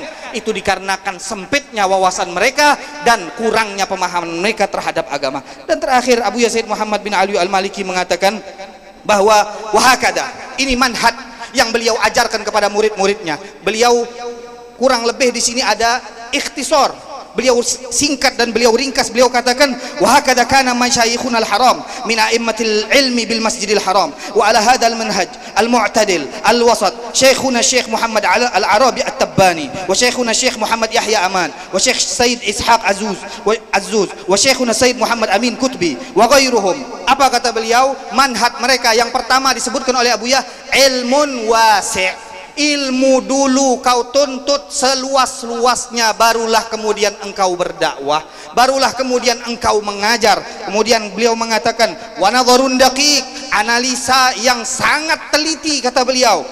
Jadi tidak hanya ilmu saja, butuh pemahaman, butuh analisa, butuh cara berpikir yang baik dan benar, metode di dalam belajar, di dalam mengajar, di dalam berdakwah. Ini yang disampaikan beliau. Dan kemudian kata beliau, dan jangan lupa, tidak cukup punya ilmu saja, tidak cukup punya lapang dada saja. Wa ghairah azimah lillah wa li rasulillah. Beliau katakan harus punya harus ditumbuhkan di dalam hati kita kecemburuan terhadap Allah, terhadap Rasulullah sallallahu alaihi wasallam. Tapi jangan kita lupa, ada terusannya. Apa kata beliau? Ma'a rahmati wa syafaqatin linnas. Ma'a rahmah wa syafaqah binnas umuman. Kata beliau, kepada semua manusia kecemburuan harus ada. Ketika dilanggar perintah Allah, kita cemburu. Tapi tetap harus sayang kepada manusia, harus dengan lemah lembut, kata beliau, harus dengan kasih sayang kepada semua manusia, wa khususan bil jahalah wa arbab al ma'asi. Beliau mengatakan terlebih khusus kepada orang-orang yang belum mengerti. Jangan langsung kita tembak, jangan langsung kita katakan kau salah, kau kafir, kau syirik, karena ini yang dilakukan oleh dai-dai zaman sekarang yang mereka baru keluar dari luar 1 tahun 2 tahun di kuliahan, mereka pulang membawa manhaj yang tidak sesuai dengan manhaj yang diajarkan oleh para ulama-ulama kita. Mereka salahkan, berfatwa mereka ngawur, mengajar mereka ngawur. Saya kasih contoh sedikit saja daripada ngawurnya fatwa-fatwa mereka, di mana di dalam beberapa kesempatan mereka sempat ditanyakan tentang beberapa hal. Di antaranya, ada di antara mereka yang ditanyakan tentang mengapa Al-Fatihah dinamakan Ummul Quran. Mengapa Al-Fatihah dinamakan Ummul Quran? Dia coba bertanya kepada para hadirin, mengapa Al-Fatihah dinamakan Ibu Quran? Ini kata mereka nih, ustadz mereka bilang, mengapa Al-Fatihah dinamakan Ibu Quran? Ayo, ada yang bisa jawab? Kata mereka. Ternyata murid-muridnya tidak bisa jawab. Dia bilang, ini jawaban yang sangat mudah. Kenapa Al-Fatihah dinamakan Ibu Quran? Karena surat-surat yang lain adalah anaknya Al-Fatihah, katanya. Enak gak dia jawab? Surat-surat yang lain adalah anaknya Al-Fatihah, dan Al-Fatihah adalah emaknya. Iya dong, kata dia. Iya dong, Al-Fatihah adalah emaknya. Coba dengar bagaimana pendapat para ulama. Makanya mereka-mereka yang mengajak kita kembali kepada Al-Quran dan Sunnah tidak mau merujuk kepada para ulama-ulama yang mereka bisa dipertanggungjawabkan setiap gerak-gerik mereka. Jangankan kitab mereka, gerak-gerik mereka dapat dipertanggungjawabkan. Mereka dalam membahas satu pembahasan jeli, lihat secara bahasa apa itu apa itu Al-Quran, mereka bahas terlebih dahulu. Kesimpulannya, mereka berfatwa dengan fatwa yang sembarangan dikarenakan mereka adalah orang-orang yang bertujuan untuk menyesatkan umat, membuat umat berpecah belah. Dan sebagai penutup, Abu Yasin Ahmad bin Alwi al-Maliki pernah menyampaikan, sirru baqa' hadal manhaj. Apa rahasia daripada manhaj Abu Yasin Muhammad bin Alwi al-Maliki ini terus menerus dipegang teguh oleh umat dimanapun mereka berada, baik di Indonesia, di Malaysia, di Urdun, di Maroko, semuanya banyak yang bernisbat kepada Abu Yasin Muhammad bin Alwi al-Maliki, dan sampai sekarang masih banyak yang membelanya, masih banyak yang mengambil manfaat dari kitab-kitabnya. Kata beliau, sirru baqa' hadal manhaj ikhlasuhu lillah subhanahu wa ta'ala, di mana ini beliau dapatkan dari Imam Malik rahimahullahu ta'ala. Pada saat ditanyakan Imam Malik, ya Imam Malik, ma faidatu tasnifika al-muwatta, apa faedah engkau mengarang hadis muwatta sementara ulama-ulama yang lain, Ibn Abi Dhi'ib sudah mengarang daripada muwatta, ulama-ulama yang lain muridnya Imam Malik sudah mengarang muwatta. Imam Malik menjawab dengan singkat padat, makana lillahi baqi, makana lillahi baqiyah. Kata Imam Malik, apa saja yang kau lakukan karena Allah, itulah yang akan terus menerus, itulah yang tidak akan terputus. Ini kata Imam Malik, dan manhaj ini dipegang oleh Abu Yasin Muhammad bin Alwi al-Maliki. Beliau mengajar, lihat tadi bagaimana nafkahnya, bagaimana beliau infaknya, bagaimana infak fil ilm, infak fil mal. Siapa saja yang datang ke rumah beliau, maka beliau akan membagikan kitab-kitab beliau secara gratis. Belum lagi dapat kitab, dapat duit kalau datang ke rumah beliau, dapat ijazah. Apa yang beliau miliki, apa yang beliau lakukan, apa yang beliau berikan kepada kita adalah hal yang luar biasa. Sebagaimana tadi kita sudah mendengarkan bahwa beliau ini adalah imam di mana futihalahu kul abwabil khair, dibuka untuk beliau ini semua pintu-pintu kebaikan. In kan fil ilm, in kan fil ta'lif, in kan fil nafaq, fil abwabil khair. di mana semua pintu-pintu kebaikan sudah beliau masuki. Tawadhu ma'al khalq, di mana di dalam akhir kalimat beliau mengatakan wa tawadhu ma'al jami'. Ini manhajnya Abu Yazid Muhammad bin Ali Al-Maliki. Tawadhu tanpa ada pengecualian, ma'al jami', kata beliau. Ma'al jami', sebagaimana baginda Rasulullah diperintahkan waqfid janahaka lil mu'minin. Baginda Rasulullah diperintahkan untuk merendahkan hatinya kepada orang-orang muslim. Ini manhaj Abu Yazid Muhammad bin Ali Al-Maliki. Mudah-mudahan kita semua mendapatkan keberkahan dari apa yang telah kita bacakan, apa yang telah kita dengar pada hari ini. Mudah-mudahan Allah Subhanahu wa taala mengalirkan pahala-pahala yang kita baca kepada guru besar kita Al-Imam Al-Alim Al-Allamah Muhadditsul Hijaz Abu Yazid Muhammad bin Ali Al-Maliki, dan kita tidak diharamkan dari keberkahan beliau, dari ilmu beliau, dari pandangan khusus beliau. Allahumma ja'al jam'ana hadza jam'an marhuma wa tafarruqana min ba'dihi tafarruqan ma'suma ولا تجعل فينا ولا منا ولا حوالينا شقيا ولا محروما ولا مطرودا برحمتك يا ارحم الراحمين. واحفظ صلحاءنا واحفظ علماءنا واحفظ حبايبنا واحفظ كيائنا واحفظ محبينا وبارك لهم وفي سعيهم. اللهم اهدنا بهداك واجعلنا ممن يسارع في رضاك ولا تولنا وليا سواك ولا تجعلنا ممن خالف امرك وعصاك. وحسبنا الله ونعم الوكيل ولا حول ولا قوة الا بالله العلي العظيم. وصلى الله على سيدنا محمد وعلى اله وصحبه وسلم والحمد لله رب العالمين. Wassalamualaikum warahmatullahi wabarakatuh. Allahumma salli wa sallim alaih. Terima kasih kepada guru kita Al-Habib Bagir bin Yahya Al-Kab yang sudah menyampaikan tausiah agamanya sehingga memberikan kita sangat ilmu pengetahuan yang sangat luas. Mudah-mudahan bermanfaat bagi kita dan diterapkan di tengah-tengah masyarakat. Amin ya rabbal alamin. Hadirin para habaib, para asaziz yang berbahagia, demikianlah acara kita pada pagi hari menjelang siang ini. Kami selaku pembawa acara, apabila ada kata-kata yang salah kami mohon maaf, dan kepada Allah kami mohon ampun. Akhir kata, wal afu minkum. Wassalamualaikum warahmatullahi wabarakatuh.